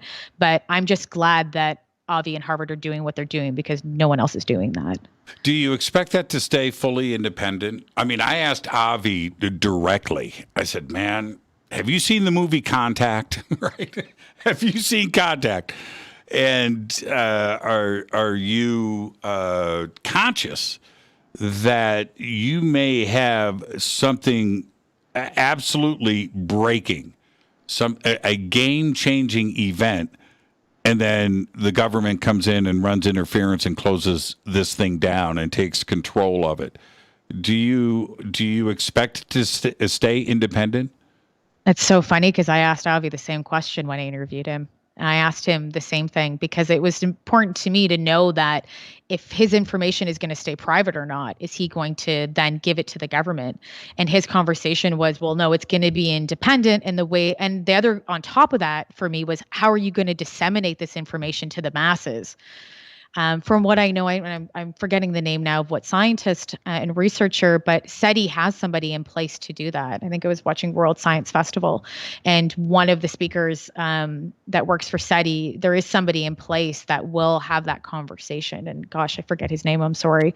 But I was curious to see, because if Avi does find something, I'm like, how are you going to send? You can't just send out a press release. There's going to be way more to that. And his response to that was, well, we would do what we normally do. We would send out a release. And I'm like, well, you can't. Like, there's so much more strategy. There has to be. You can't just go out and say, oh, by the way. And to be honest, some people might not even believe it, right? Like, look at the movie that just came up. Oh my gosh, what is it? Don't Look Up would be the prime example of what if Avi did something like that. And let's say, he was the person that was saying, oh, by the way, we've had footage and this is actually what's maybe going on or what we can see. Would people believe him or not through just a general press release in science? So I think that there has to be way more strategy that's involved. I think that those conversations are probably being had right now, and we're seeing that within the science community of what we do. And I would imagine that the government is having those conversations too, especially with the conversation about the United Nations coming in too, which is extremely important out of anything right now. I think that's one of the most important topics that we need to focus more on, because it's kind of faded out. We need to go back to that personally. But I think that at some point, the government will have to come and step in through dissemination, because if there is something that's extremely important to be found, doesn't mean it's right. I think the government will come in, because you can't just go out, running around saying things are happening. And I would just be surprised if Avi does, to be honest. And he's more of a professional than that. So there will be key players. And long story short, he did say that right now, I said, will you be sharing your data then with the government at that point when it happens? And he said no. So I'm going to take his word on it. Now, how would you, as a publicist, how would you break this news to the world? I mean, I realize that's the hard question. Yeah, it's the $1 million question, but I know that you thought about this a lot. How would you approach it? I would love to be one of those people with a group of people. I think it would be unbelievable. I would never want to do it by myself. I think you'd have to do it with people all over the world. I would probably start going back to the United Nations conversation, and I'm hoping, let's just say that that's in place when this happens. People from around the world in different countries that are then representatives would have that tabled conversation, that information, and an action plan would already be in place of what you would do going forward, right? That's what you do when you do crisis communications. You write what are the plausible outcomes that might happen. So there could be a whole bunch of them. And then this is how you react, so that when something does happen, that people aren't freaking out and just guessing, they're actually following a guidebook. So I think we would create that guidebook, and that would start, I believe, with a group of people that would be representatives from around the world. And it could be foreign adversaries that are part of this as well. I think it has to be a group of people that are collective, that are from scientists, researchers, media members, politics. I think even the arts community, I think, because that's extremely important when it comes to communications as well. And how do we decide to communicate this to others, along with them, people that work in marketing. Extremely important to have them involved, because they're the ones that are showing things to the masses and creating things for the masses and communicating ideas and messages. So I think you have to have that committee. And then once that committee is created, then you would create a strategy around it as a group, with a worldly overview of what's going to be going on and how it's going to be said. So you would break this on TikTok, is what you're saying? Maybe an Instagram. Yeah, right? You imagine? Man. No, thank you. If that's how they decide to break this news, I want out now. I don't know. I get my news from TikTok. I'm okay with that. Here is, I say that not entirely in jest, by the way, but is the world ready for it? Let's say it comes from Avi. All right, it's not a mothership over New York or L.A., but Avi, determines that ET is visiting us, and here's why. And it comes from, is the world ready for it? I personally don't think we're ready for it. I know everyone else does. The reason why I don't think we're ready for it is that I'm scared. We've seen the reactions that they have. I even know one person who actually said to me, this is way before 2017. I don't know how this came up, but we talked about fears. And she just said, I'm scared of is aliens and UFOs and all of those things. And I kind of laughed, and she didn't really know. This is somebody that was like, parallel to my work. And I just laughed to myself and I said, why? She's like, they just scare me. So I think that, unless we have more evidence and science around, being able to say, hey, this is what it is. Maybe it is the theory of interdimensional. Maybe it is this. Then it won't be as hard of a blow. But if it just came out now, tomorrow, I don't think we're ready. I don't think we were. And I think it's really important that if there's something does come forward and we figure out what this is, that people decide not to lose themselves and lose their religion and lose all these things, because I think you can still have all of that intact while following this other narrative. So I just don't think we're ready there yet culturally. And maybe I'm wrong. And I know people disagree with me, but from what I see and the way that I watch people have these conversations, they're still unsure and they're still scared. And I think that not everyone's at that point yet. Well, the world had the opportunity to freak out in December of 2017, and the opposite happened. I was very surprised with that. There wasn't a global freak out, and the opportunity was right there. So do you think that we're ready then? I do, if they don't play Mars Attacks too much, right? To stay away from that part of it. I would say that science has played such a big part in letting everybody know that it's an impossibility that we're alone in the universe. The universe is just too big. And every day we've got more exoplanets and planets in the Goldilocks zone. And this conversation coming from the scientific community that is laying the groundwork where I think everybody is now pretty much on the same page. It's too big. We cannot be alone in the universe. I think that people will agree that we're not alone, but seeing it or then being told in reconfirmation, I think is something different. I think your psyche goes somewhere else. I hope I'm wrong. I really hope I'm wrong. But I also then think that entertainment plays a massive narrative into this. Huge part. Right. And that needs to shift soon, because it creates this scare factor. It's all these things that happens, it's a cultural feedback loop, right? And once we get on a cultural feedback loop, that's about all these things are scary and they're wicked and they're bad, or they're this and they're that. And this is what it looks like. And this is what it's going to do to you. It's going to keep consistently perpetuating fear, so that when we start changing our cultural feedback loop, then the conversation and hopefully science will come into that cultural feedback loop through entertainment and pop culture. Then I think people will be ready. But that's why I still think that people they're thinking like ET and Independence Day and all of that still. Yes, they the do. Average person. And to be honest, Jimmy, I think that you and I are different at, because we're in this community all the time, every day, and we're living and breathing it. And people are asking questions about it. So it becomes so normal. But the average person down the street, I remember telling somebody who I was visiting them just outside of Los Angeles. And I was like, yeah, we have a UFO office now. And she's like, what? Oh my God. And I'm like, yeah. And I was breaking it down for this family. It's a woman that's like 38 years old with her husband, and she's got, 2.5 kids. And she's just like, I'm open to all of this stuff, but I didn't know that. And I was watching her mind explode. And she wasn't scared. She was intrigued, but there's still a lot of people like that. And I have to keep reminding myself that I'm in a community that we all understand this and talk about this on a daily basis. Like it's the weather, but it's not the weather. It's much bigger than that. Yeah, and I think about the impact of like the movie Arrival.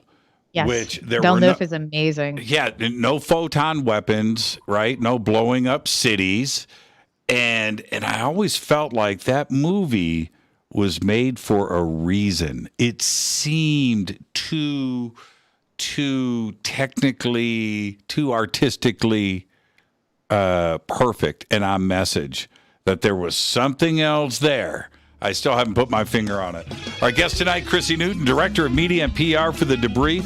An excellent conversation. I know where we're going next. You don't. We'll be right back. Stay with us.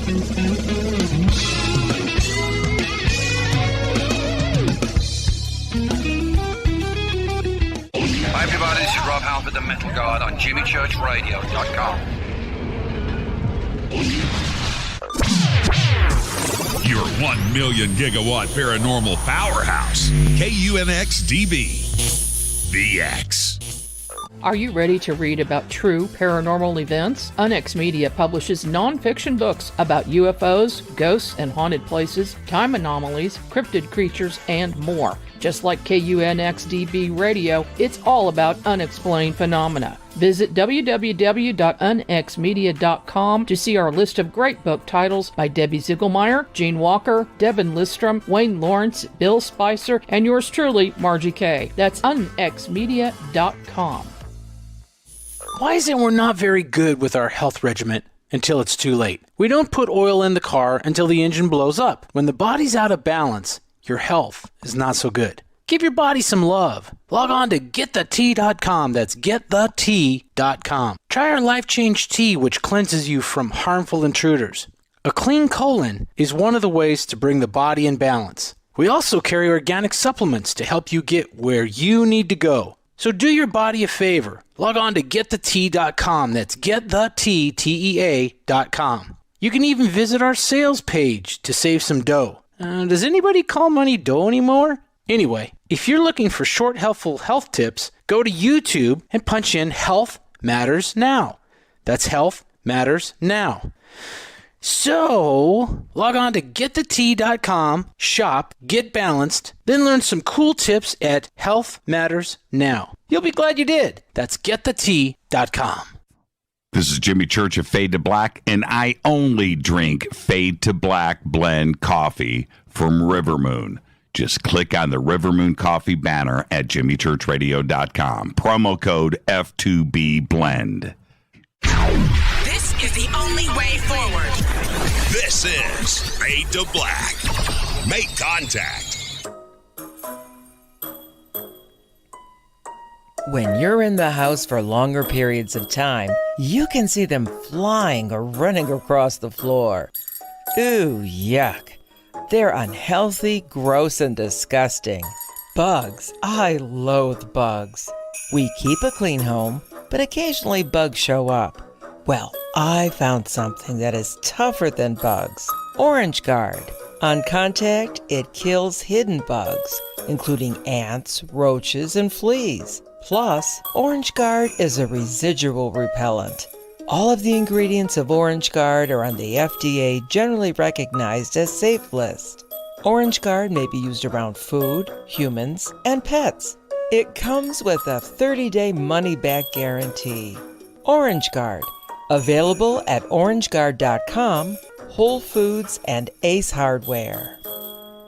Gold loves chaos, uncertainty, and disarray. History shows us what gold does when people aren't sure about the government, the stock market, their jobs, or their retirement savings. Our national debt is skyrocketing. Gold and other precious metals are a defense measure against inflation and a stock market that might take years to recover. So what can you do right now to protect yourself? Call United Gold Group. We offer gold and other precious metals delivered securely within 72 hours. Are you worried about the stock market? We can also help you set up a real gold or silver IRA or a 401k. Safe and secure. United Gold Group makes gold ownership affordable. Call now and get up to $2,500 in free gold or silver with a qualified IRA. Call 800-753-8534. That's 800-753-8534 or visit unitedgoldgroup.com.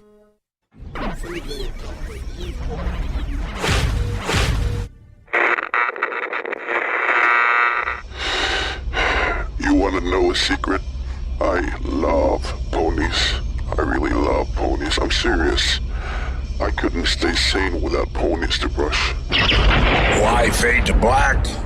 Because you never got that pony, damn it. This is Fade to Black with Jimmy Church on the Game Changer Radio Network.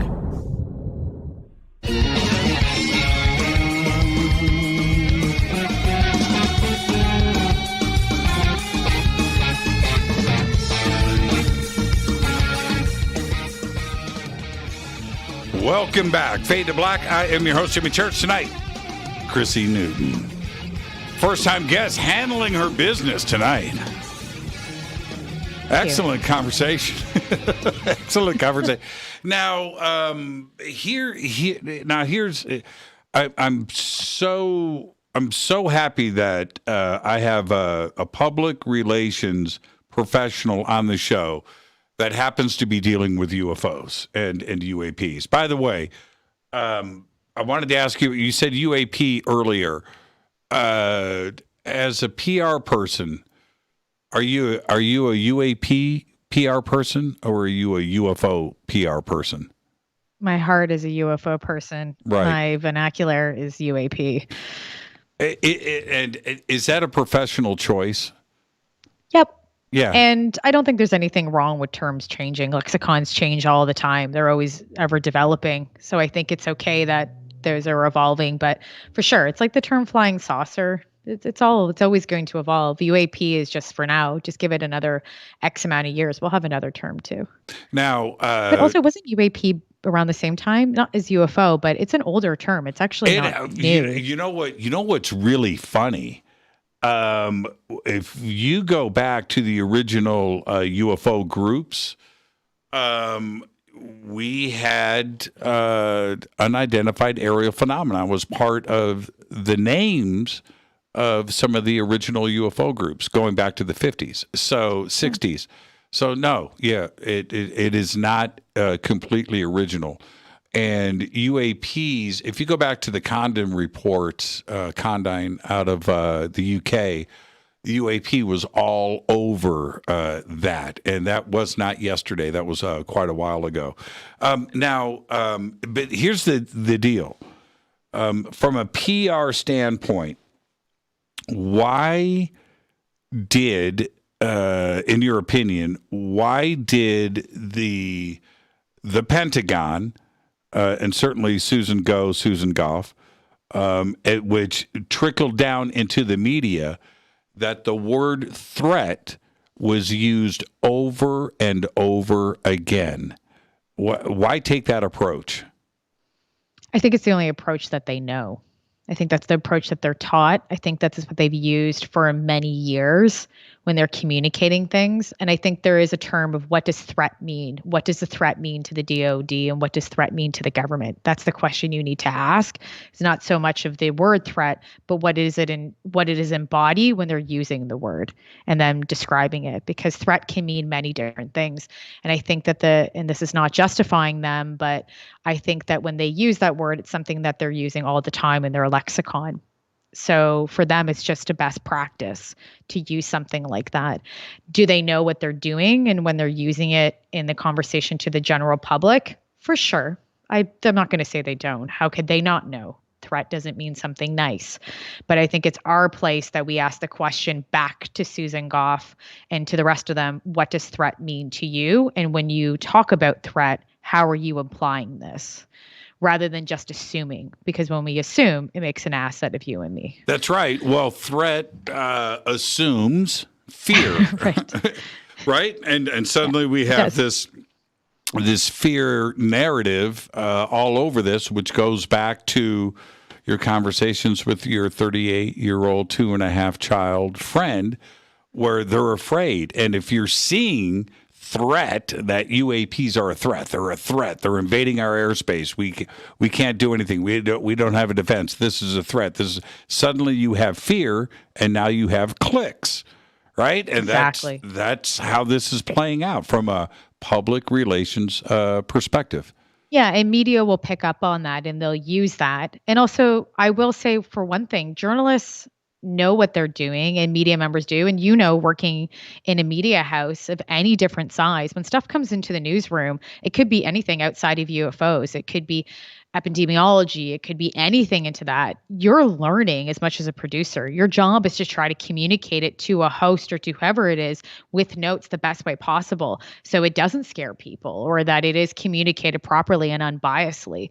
So they make mistakes too. And that's also part of it. Media members are not perfect. So sometimes producers and people in the newsroom aren't always that bright. It just depends on who's making the segment. And sometimes they are. It really depends on the outlet, and it depends on who's communicating it. But yeah, they like the words threat. They love that. But I think that, threat can mean many different things. And for them, threat might not mean what we assume it means. The other thing I was going to say, if I almost lost my train of thought, is when you're talking about threat, I think that the word for them is used to communicate what they know internally. But then outside of that, I think that they're always going to use the word threat, because anything that they can't identify, they're always going to classify it as that. Does that make sense? Yes. So no matter what, I think that they'll use it, and they wouldn't just use it for UFOs. They would use it for anything else. And anything that's coming into our airspace that's unidentified, and we know that it's not any other foreign, we don't know what it is, we're going to consider it a threat.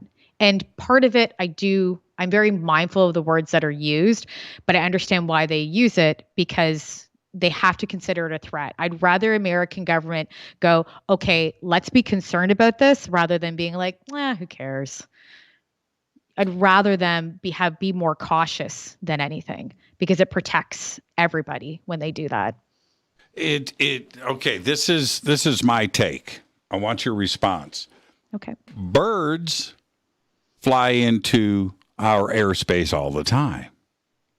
Birds are not a threat. We know this.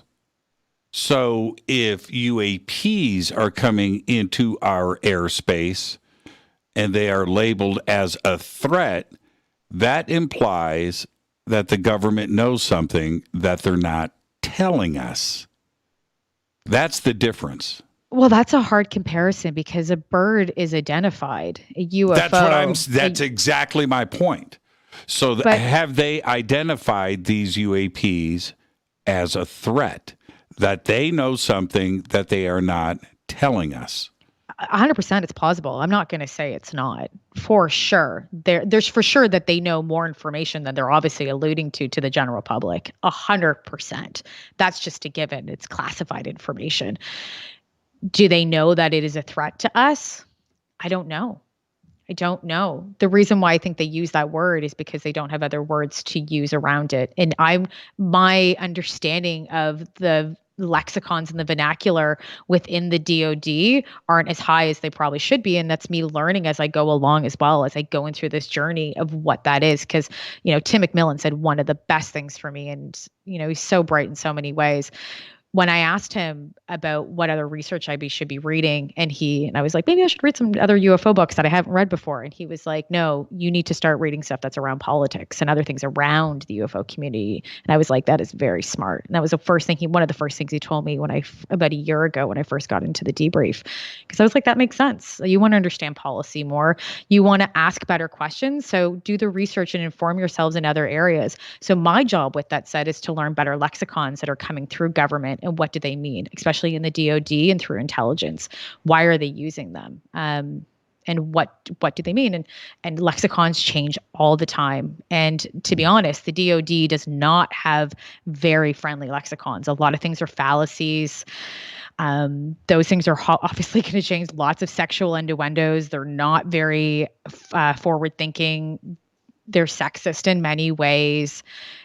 That's happened over the years. So now I believe those lexicons are obviously changing, because other women and other journalists have been fighting on that outside of the UFO conversation. But that's kind of where you start. And I think those are things that people need to look into, and understanding the words that they use and the reason and intention behind them will make people understand more of what their agenda might be. There were two things that are related that happened in the budget. And one of the statements, I'm sorry, I just cleared my throat. one of the statements, one of the paragraphs, I should say, is that any crash retrievals and technology that is retrieved from a recovered UAP, those reports need to be filed and that information shared. Now, at the same time, 6 months before that happened, Ralph Blumenthal, who you mentioned earlier, in one of his recent articles in the New York Times, buried in the article, Dr. Eric Davis, made a pretty incredible statement that Ralph Blumenthal said was vetted by the New York Times. In that, this quote attributed to Dr. Eric Davis is that he briefed the Senate Intelligence Committee that we are in possession of crashed craft not of this earth. Now, what do we do with that when you just said, they of course, they're sitting on information that they're not sharing with us? We have that part that's in the budget. Clearly, it's there because they're concerned about crash retrievals. And then you have Dr. Eric Davis saying, we've got them in our possession. What do you make of that? Well, they're two different narratives. Where I'm not surprised. We always have this. We have one side saying one thing and one side saying the other. Do I know of any crash materials? No, I don't. Do I believe that we might? We possibly could. I haven't seen anything on my end to say that, yeah, we have. I'm open-minded to any of those conversations and to anything anyone says. I think Ralph Blumenthal is an amazing journalist. I've interviewed him myself. I've talked to him many times, and I do respect his work. And I respect the New York Times work as well. So, but I think we're going to have to see. There are very strong narratives, and this is not new. This is not new. And it's the same narrative that we hear over and over again. It's the conversation is that we have to start proving it, or we start to need to have better evidence around it so that we can have larger conversations rather than people saying one thing and others saying people saying one thing and other people saying other. And to that end, in the budget, man, I've got something in my throat. I apologize, everybody. Part of the legislation now is that we will have a semi-annual, that's twice a year, public report compiled, presented to the Senate. And that annually in December, we will have a classified report. Let's talk about the public side. What do you think will be disclosed every 6 months to the public? Probably new research, new AI research. I was really interested when the report first came out that they talked about AI and the technology they were going to use. That was important to me, and I wanted more information on that and what that would look like and what the government's using and what they will show us and obviously what they won't show us. So I think that we'll see a lot of conversations about technology advancements, probably information sharing if they let that happen, if groups that they're working with that are either scientific groups, stuff that's working with NASA, Bill Nelson will have a part in this and a conversation around it and what they're doing. So I think that it will be consistently having all these different chapters within government and within different organizations probably coming forward with what research they have found. And they're going to have to because people will have more questions. Are they going to keep showing us images? Gosh, I would love video footage. I would love more, better, clear video footage. Like all of us, I would love better photo resolution. I would love all of that. Are they going to give it to us? I don't know. I don't think anytime soon they're going to scream that aliens exist. I don't think that's going to happen. That type of disclosure, and as a PR person, I say this, is something that you just don't do in a report. You don't just say, hey, there's so much more that goes around that. And it's going to take time. If anything like that actually does come to a larger conversation that they need to be had and there's evidence around it, it's not going to happen in a report. It will happen probably in a massive press conference. There won't be a report. And if they do, I would shake my head at the government to do that. There will be more, I believe. So I think research, technology working together and maybe hopefully better photos and resolution, but we'll see. But I think that there will be conversations around AI and other tech that they're using. Now, I want to show, I've been I write things down as I go through a conversation. It's very interesting how I'm writing stuff down and you have brought it up before I can ask the question. And that's really not cool. I'm in your mind, Jimmy. And one of those. I don't want the bottom half, but probably an hour ago, I wrote Bill Nelson down and put a square around it, and didn't get a chance to get to it. But you just brought up Bill Nelson. From a PR standpoint, I think that it was one of the most explosive 10 minutes from him 2 months ago. When he was speaking to a university on the East Coast, and it was a political. The whole trip about that was, for me, Chrissy, it was a professor of politics, and they are discussing the politics of NASA. That's compelling right there. But the last 10 minutes of that was about ET and NASA's search for extraterrestrial civilizations, and Bill Nelson. Again, from a pure PR standpoint, he didn't get into hypotheticals. He was like, man, something is visiting this planet, and we need to find out what this is. He went straight there. How did that die on the vine in the media? Why wasn't that like the biggest story of 2021? Oh, that's a great question. I don't know. I don't know why. And I asked the same thing. Why isn't UFOs still consistently everyone talking about it? It's the same thing. I think it dies all the time. You have certain lectures or conversations where only 2,000 people show up to view them. It's like, what is going on? So I think that's one of them. Maybe a lot of news media wasn't fully particular. I know a lot of them were watching it. So I'm surprised too. I don't know why. I wish it was. But also there's no evidence around it too. I would have really gone down on that statement and talked about it too in press, but sometimes they're going to shy away from it. It also takes a long time for things to go up the news ladder as well. So they might have said, hey, let's take this as a quote, let's use this. And then the higher head up in the news department was just like, no, we don't have enough time. We're going to slice that. So there's lots of reasons why it happens. It doesn't mean that the person higher up has an agenda, or that the news outlet, there's one person that's up there that's saying, no, we can't do this. There are people that do it and they stop stories. It's very true. It's happened actually to myself twice. I've seen it happen where a story's been stopped an hour before it's supposed to go live. So it does happen, but I don't know. I wish that they would have talked more about Bill Nelson, and I wish NASA, but isn't it NASA's mandate to look for ETs though as well? Like it has been for extraterrestrial life and the conversation around it. It's still in there, and don't quote me on that, but no, I believe it is. I mean, okay, to a certain degree, the part that NASA always discussed was we're looking for microbial life. We're looking for evidence. We're looking for something in fossils. We're digging in the dirt. We're squirting water on stuff to see if it'll grow. And so, yeah, they've always made those statements. Sure.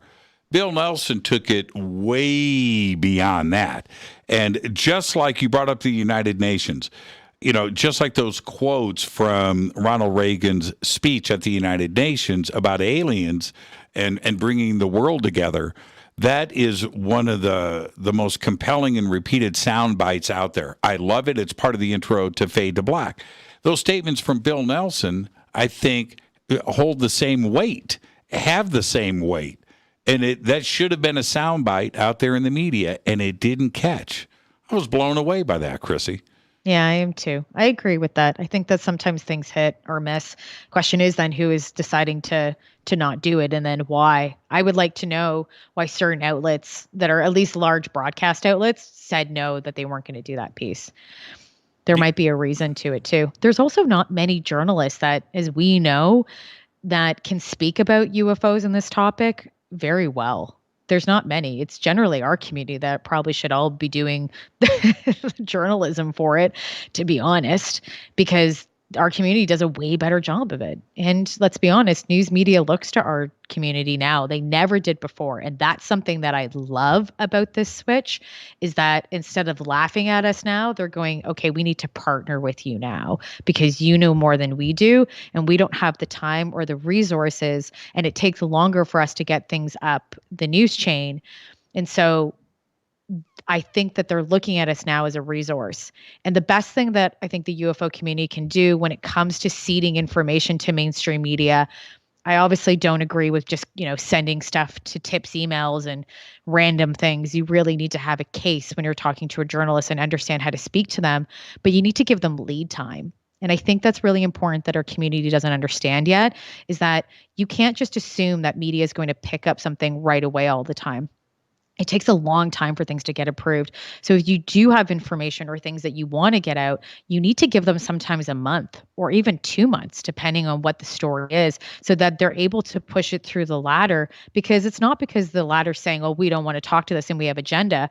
They have like 20 million other things that they have to worry about. It's not just UFOs. There's stuff going on in the world. They need to worry about what's happening with China. They need to worry what's happening with COVID. There's so many stories. So this is just even a small story to them when it's massive to us.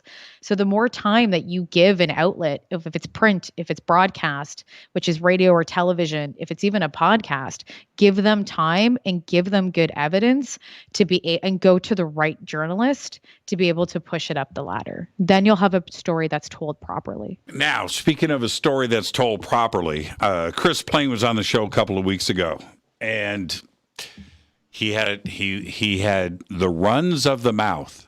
I'm just going to say that. And he said on this program, Chrissy, he said, man, we're bringing somebody over at the Debrief. We're adding a team member that's going to blow everybody's mind. Stay tuned. Who is he talking about?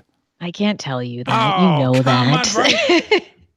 Tim's okay with it. MJ's okay right? with it. You imagine? I'm like, well, it's actually, I can say it's this week. I can say that. Oh, let's go. It's go time. Come on, Jimmy.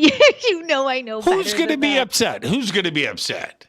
Who's going to be upset? With, no, I'm just joking. But it comes out this week. So if everybody wants to go to debrief.org, they can, or follow us on Twitter or social media and wait for that story to come out. Then there's some good legs to it. There will be other legs to it as well that will come out. And shake your head at me. He's shaking his head. He's like, "Come on, Chrissy, tell us." I was gonna keep you over for overtime, but I've just changed my mind.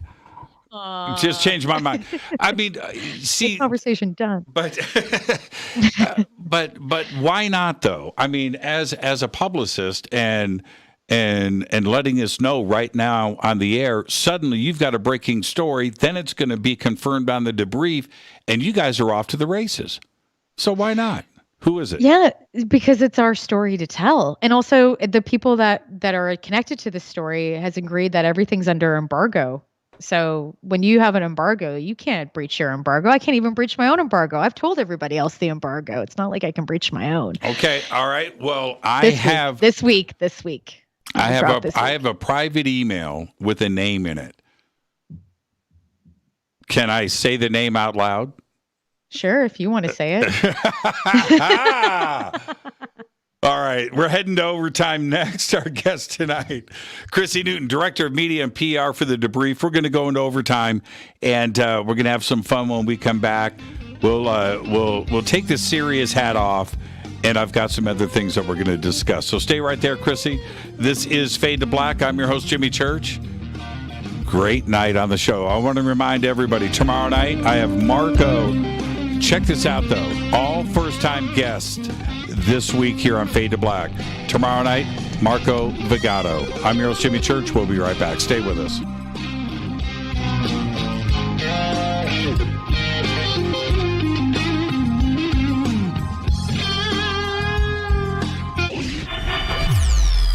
You're listening to Jimmy Church and Fade to Black on the X. Hey, what up, y'all? It's your girl Vivica Fox here, and you are listening to my boy, Jimmy Church, on jimmychurchradio.com. Despite popular opinion, Reading a book will not make you smarter. But listening to Jimmy Church will. This is Jimmy Church, and I personally invite you to the 2022 Conscious Life Expo this February 4th through the 7th, live at the LAX Hilton in Los Angeles, California. This year, we have the most exciting speakers, including Linda Moulton Howe, Jacques Vallée, Whitley Strieber, Adam Apollo, Billy Carson, Daryl Anka and Bashar, William Henry, Caroline Corey, Susan Slaughter, Daniel Brinkley, Sarah Breskman-Cosme, George Norrie, Gail Thackeray, and many, many more. I will be hosting all weekend long, including the keynote Ancient Secrets panel on Friday night, 5 vendor and exhibit halls, 3 floors of speakers, panels, and celebration. This is the biggest event of the year, and early bird passes are available now. Just go to ConsciousLifeExpo.com for the schedule, speakers, and information. That's ConsciousLifeExpo.com. This is Jimmy Church of Fade to Black, and I take Life Change Tea supplements every single day. It's what I do. Click on their banner at jimmychurchradio.com. Are you ready to read about true paranormal events? Unex Media publishes nonfiction books about UFOs, ghosts and haunted places, time anomalies, cryptid creatures, and more. Just like KUNXDB Radio, it's all about unexplained phenomena. Visit www.unxmedia.com to see our list of great book titles by Debbie Ziegelmeyer, Gene Walker, Devin Listrom, Wayne Lawrence, Bill Spicer, and yours truly, Margie Kay. That's unxmedia.com. When you take the beans from Central America with dashes of Indonesian and African mixed in and then roast it to the dark side of Fade to Black, you create the ultimate brew of fringe. Introducing the Fade to Black blend from Rivermoon Coffee. Yes, Rivermoon's darkest customized roast was created for the love of Fade to Black. The alchemy of masterful roasting and smoking the beans is in every sip of this full-bodied, dark Java. I need my coffee dark, deep, with distinct bittersweet chocolate highlights, just like the bunker. Leaning further into the darkness of the roast is Fade to Black blend from Rivermoon Coffee. Just click on the banner at jimmychurchradio.com and use the promo code F2B Blend for 15% off of your order today.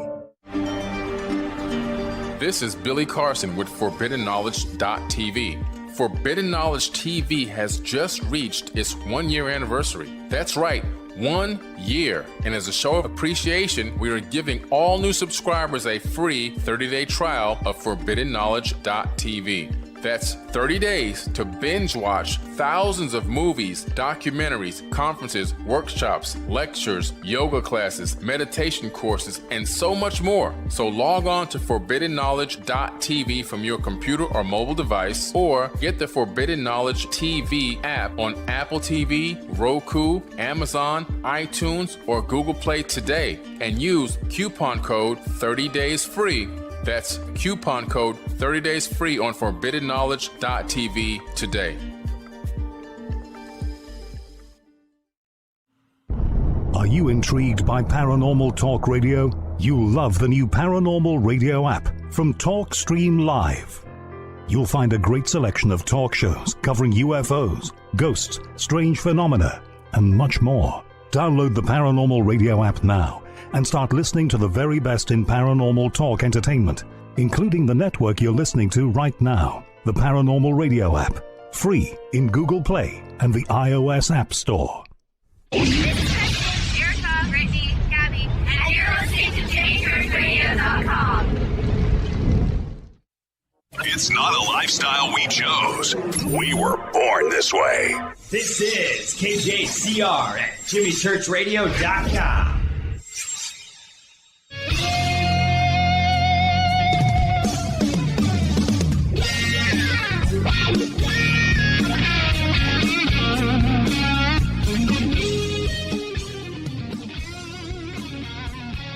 Welcome back. Fade to Black. I am your host, Jimmy Church, heading straight into overtime with Chrissy Newton. And as everybody knows, when we get to this point in the show, when we go into overtime, I like to loosen up a little bit. And I actually want to start here. The World Science Festival is my private addiction. Me too. Oh man, Good, it's right? So good. I mean, I just can't get enough of it, and I think that over the last few years, I may have seen or listened to every single presentation that they have done. Wow. Some more than I've gone back and for those of you that this is Brian Green's thing that he does in New York City, and he brings on intellectuals to talk about a huge variety of subjects when it comes to science. And one of the things that they do talk about as much as anything else, and yeah, they talk about physics and science and string theory and really go deep, artificial intelligence, and it's crazy.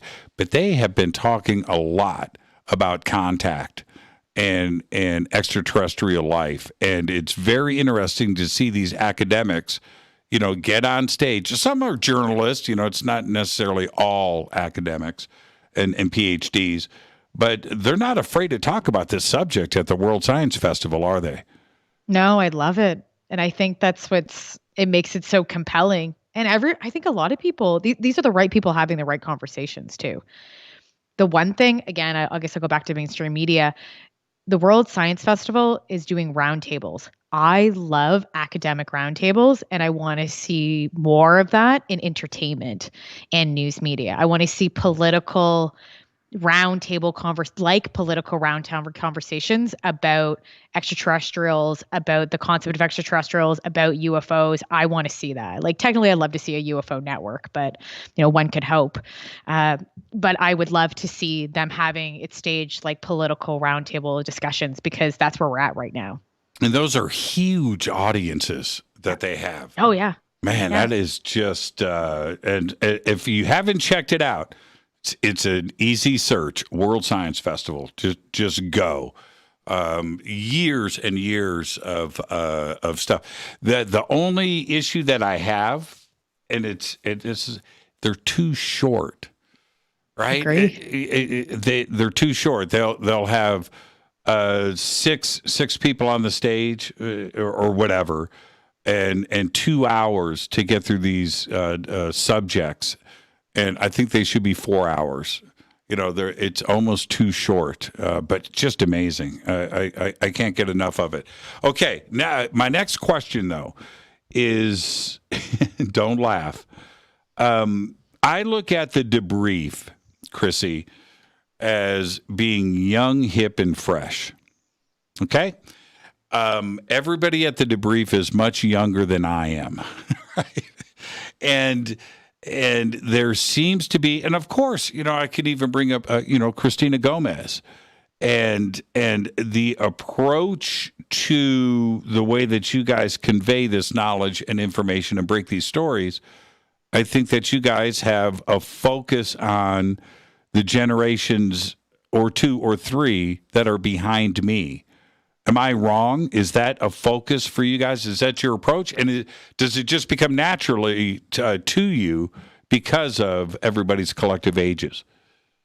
I think it's a collection of ages. Christina has a great handle in the millennial market and younger. So I think that she has a goal directed there, and we know that. And I love her for that, especially being a woman in this. And Christina, if you're listening, I love you for that immensely. And she's one of the brightest women I know at her age. Like I've said to her, I was like, you are a brain and I love you. Like I said, I can't wait to see what you do when you're 30. Like I'm excited. I'm putting my bets on you. And so I think I think collectively, but how this collective started is just crazy in its own way. It's so organic, it's beautiful, and it just works well. And I don't say this because I work for the company. It's like I actually full-heartedly say it. I've never ever worked with a group of people that work like this. Like we're on a Discord app and we talk to each other. There's conversations, independent conversations. People are working together. There is this understanding that it's a collective, and when you have to get something done, you just do it together. And there's not even a question asked. I don't think I've ever heard, like, people can say no, obviously, but I don't hear it a lot. It's usually because if somebody's busy on something else, but they find a way to do it. They find a way to help each other. Christina's amazing at that as well. She'll help and jump in. And when stuff that if it's news related and it's not even related to her own show that she does, she'll help people out. She'll help people in our tech shows. Tim's the same way. Mike I have an interview coming up too. And I was like, Micah, can I bump off some history? He's such a historian on it. Can I bump this off you? What do you think? And people are always there and welcome to do it. So I don't know why this collective started it and really how it did. It just happened. And we do have a handle in a generational piece. But I think that with Micah and Tim's and MJ's understanding of history overall, it breaches and goes into all different generations, because Micah can talk to somebody who's 70 or 80 about this, but he also could talk to, a 14-year-old if he really wanted to. Mm-hmm. So I think there's an ability there, and we're also in that prime age. I'm 38 now, and some of us are between the ages. I believe it's like 32. Christina's 22 now. I believe we're going to be 23 this year. If it's okay if I said your age, Christina. Jeez, I just realized that. Sorry, honey. I think you've said your age publicly. But then everyone else is in that, age range. So I'm going to say like young 20s to like 50s. So we have a massive demo and we're communicating and we all work together. It's wild. I've never seen it before. And I've never seen people work around the world like this before too. Well, yeah, and you just said Discord, and yep. I don't know of too many news organizations that would use a tool like Discord. Discord to me says young, right? That's a good point. Yeah, and you have to understand what that tool can actually do for you. But let me tell you, I got on Discord. I didn't know what I was doing, right? And I was like, man, am I that old? No, really? Oh my God, no, Jimmy. I don't think a lot of people use Discord. I think you have to have a reason to do it, or you're in a community that like has a Discord. You have to kind of be in a counterculture, a subculture, or create something to use Discord. Because the mainstream's not using it all the time. It's usually countercultures and subcultures that do. So yes, and there's semi-new too. Well, but here's the other part. You guys fully embrace the internet and all of the tools that are available to you for media, and for a media organization, which is what the Debrief is. That's a totally different approach, and looking to the future and not going with the old established ways of doing things.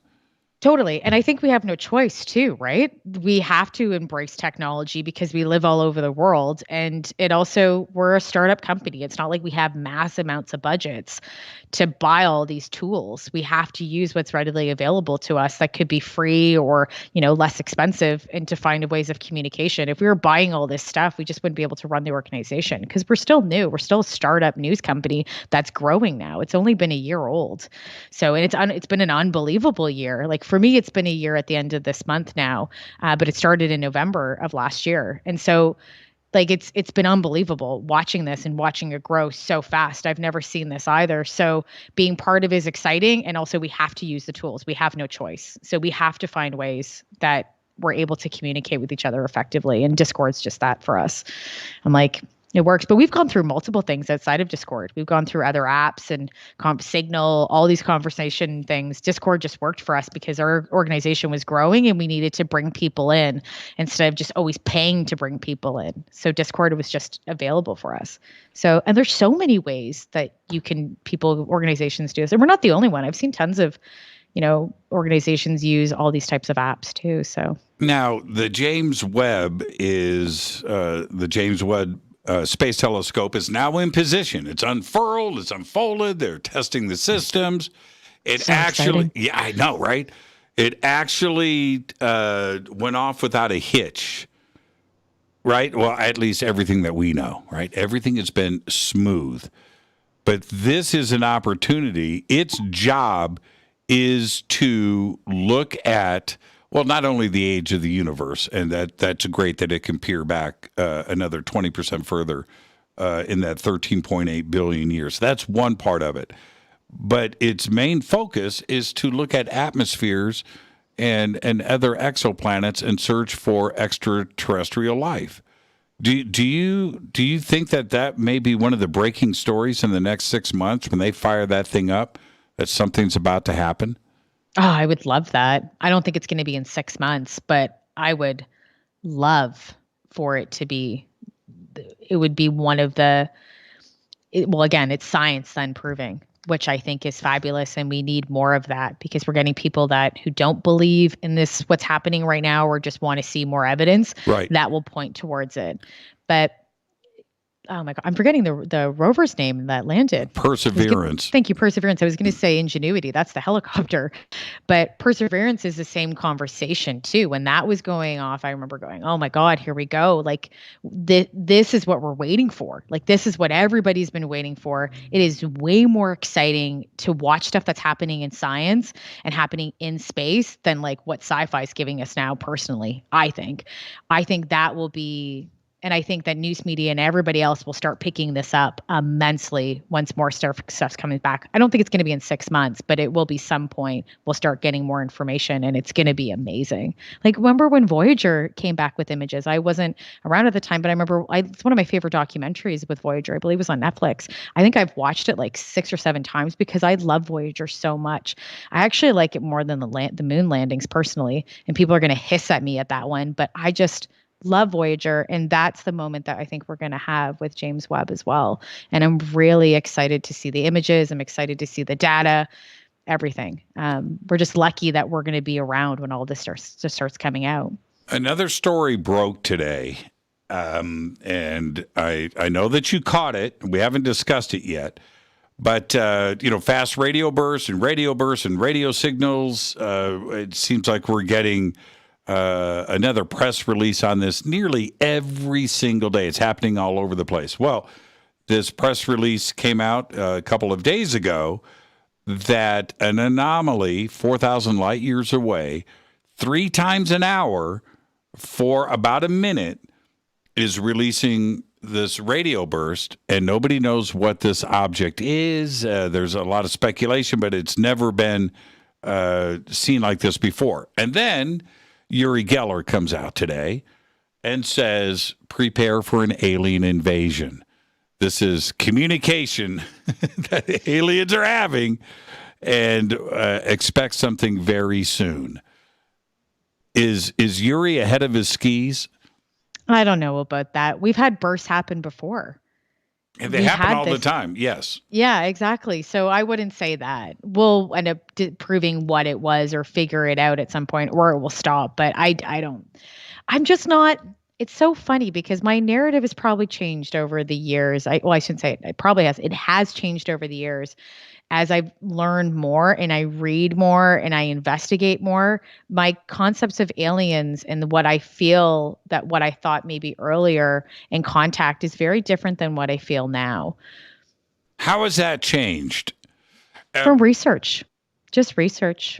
And reading and understanding and having conversations and being able to have conversations with people that are and very fortunate to have conversations too with people that have more information and insight and maybe intellect at times, that's for sure. And so maybe very much intellect more than myself. So I can ask questions and they can answer them. And I think that that's what's important, and keep reading and understanding and evolving and being open-minded that what you believe is not always right. And that sometimes we have to understand that our opinions are not facts. And I'm okay with that. And I'm okay with my thoughts ever evolving. I'm not sure if it's extraterrestrials. I don't know if it's interdimensional. Who knows if extraterrestrials are interdimensional? We don't know what any of this stuff is. And anyone that's proving to say that they do know, they're obviously lying because we don't. And I will never listen to them or ever look to do research with them or speak with them because I don't trust people like that. But I trust people that are open-minded and doing their research and that are more academics than I will ever be. So I appreciate people in minds and people that are thinking about this, and especially in the science world. Well, there's 2 ways to look at this. If you have the Avi Loeb Oumuamua aspect to this, well, we've got craft that are traveling great distances and arriving here.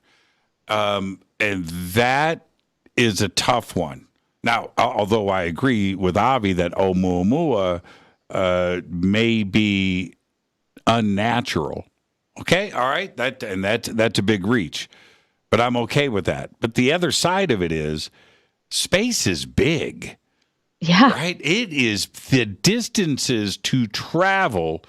I mean, if you just consider Andromeda, and the distance from Andromeda from our own Milky Way is ginormous. And then just the size of our own Milky Way and the closest stars to us, the distances there are huge. So how would this travel happen? It would be something that we don't understand, right? Oh, for sure. Maybe it is interdimensional. Yeah, and I think those are things that science will look to prove as we start to there's more open-minded to have those conversations. Also, our understanding of cosmology is changing as well. I believe that Hubble Space Telescope was coming back, and it was out there for so long, and I believe the data that we have is not always the most correct right now. And I might be wrong with that. I remember reading this and hearing it as well. But the James Webb Telescope is going to change our understanding of cosmology too. So we're going to learn so much more of the origins of the universe and everything else. So we're again, the next step going forward into understanding of who we are and then what is around us and what else might be out there. So I think we're just beginning now, and we need to be mindful of that. And wait now, since that we're open-minded and society is starting to be open-minded and science is being open-minded, that we need to wait and see what comes back, and then we digest it. Now, when we have the conversations from different contactees over the years, things that have repeated over and over again that would absolutely suggest an interdimensional aspect to this. This wasn't the conversation that people were having in the science community 25, 30, 40 years ago, where it was a nuts and bolts traveling at the speed of light, taking millions of years to make these journeys. And how did they get this done? To suddenly an interdimensional, extra-dimensional, multiverse, parallel world situation that science is giving us today. This is the conversation that happens at the World Science Festival. That's great. Right? And now we can go back to all of the contactees that have talked about this interdimensional aspect to this, that maybe that's where we are today, Chrissy.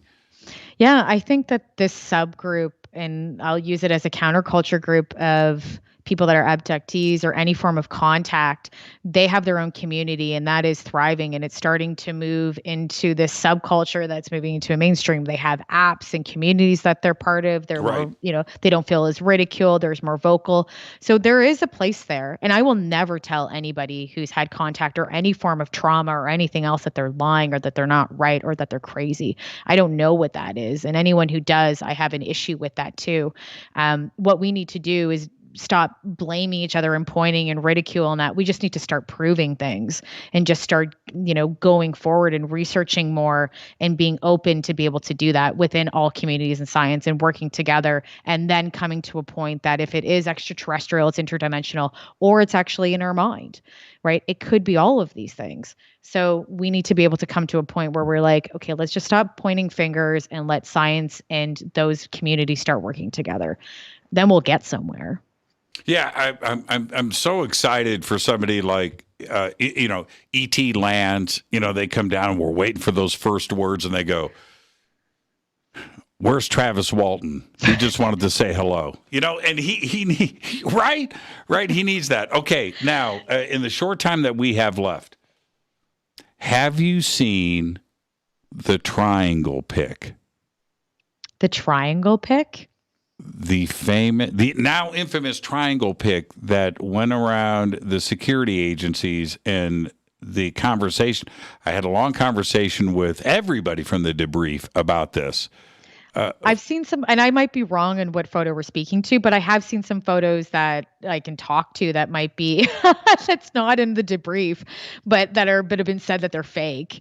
But I'm not sure if that's the same photo that we're speaking about. But I've heard lots of things that the stuff that's come out, and I've heard this triangle photo too. And to be honest, I can't remember if there's been a conversation, if that's the photo and not in our chat in the Debrief as well. But I've heard a lot of stuff that that it's fake, that it's not real. So I don't actually know. I would have to ask. I would give Tim to that one. I know Tim or MJ or Micah. Yeah, Tim danced on this question just as much as you're dancing right now, and so did Micah. I haven't talked to MJ about it though.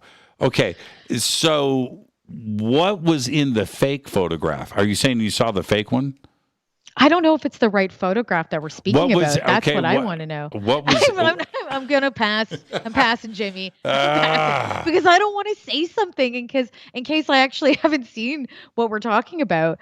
I think I have, but I'm also very mindful because I had this conversation with Chris Plain actually on the phone, and we were chatting, and I was like, because you see so much stuff, and people have different conversations, and I was like, we did talk about a photo, and he was like, oh, I've heard everything's fake as well, so I don't know. I honestly, personally don't know, and I can't tell you if I did say yes or no or what it looked like. I just probably would be wrong. Did it involve water?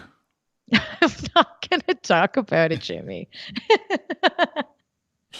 My velvety... Waiting for us to slip up, and then Tim's going to be like, Chrissy, you're fired. Yeah. My velvety, smooth radio voice is not compelling enough. It's just not going to make it happen. You do have one of the best radio voices. No, you've got a great... You should do a podcast. I was thinking about it. I was thinking I might do one. You should do a podcast. Now, what do you... we've just got a minute left, and I'll save the best question for last. What do you think 2022 is going to bring us? And not only as a community, but as the world. Is this going to continue moving as fast as it's been? I think it's going to go faster. I think it's going to pick up. We have too many communities, and there's too many people talking about it. Like last year we did have NASA and everybody having these conversations. Everyone's having it now. So it's going to pick up. It will pick up. Just to know what is going to pick up. I don't know if footage is going to be released. I have no idea on that and what it might look like, but I think that if it's not footage that's being whistleblowed, it's just going to be different organizations talking about it and more research happening and more people lobbying around it. And I really hope this Geneva at UFOs and San Marino, I really hope. And if Lou is actually listening, please, Lou, I hope it happens. I really do. I think that if we had something in United Nations that solidifies this year, I'll be happy. I'll be extremely happy because I think that needs to happen next. Obviously science and that, but we need to have a more global connection with countries and the rest of our data sharing and talking about what does that look like and what do they know? Because it's technology. It's everything. It's folklore, it's history, it's story, it's culture, it's all of it. And when we get together as countries and have these conversations, we can, I think, solve things a little bit quicker. We're also then comparing data with each other, which is something that we don't really do very often. Well, continued success over at the Debrief, and you guys have quickly become the center of the UFO community, and you represent us so well. How can everybody reach out to you? For sure. They can go to thedebrief.org if they want to read our articles. They can go to our YouTube channel, which is The Debrief. We have tons of videos that come out from tech, from news, and then I do exclusive interviews in tech, science, and defense, and obviously UFOs. If they want to follow me on social media, they can go to Twitter, and it's Chrissy Newton is my Twitter, and then my Instagram is being Chrissy Newton. Thank you so much. So many ways. Yeah. Be safe out there, and I'm really bummed that Beethoven gave up on me. He went to bed, actually. He went outside. I had to open the door, then he went outside and took a pee, and then he was like, I'm done for tonight. He had a moment. He had his opportunity. It was right there. Chrissy, thank you so much. Be safe out there. And again, continued success with the Debrief. Thank you so much. Thank you, Jimmy. Perfect show tonight. Now, that's when you go pole to pole. That was a perfect night tonight. And I want to remind everybody that Marco Vigato is with us tomorrow. Wednesday is TBA. I gave you my reasons. Everybody just relax. Chrissy Newton, thank you so much. Fade to Black is produced by Hilton J. Palm, Renee Dennis, and Kevin. Announcers are Steve Harder, Gene Vitoa, and Mark D. Kovar. Webmaster is Drew the Geek. Music, Doug Aldrich. Intro, Spaceboy. SpaceboyMusic.com. Fade to Black is produced by KJCR for the Game Changer Network.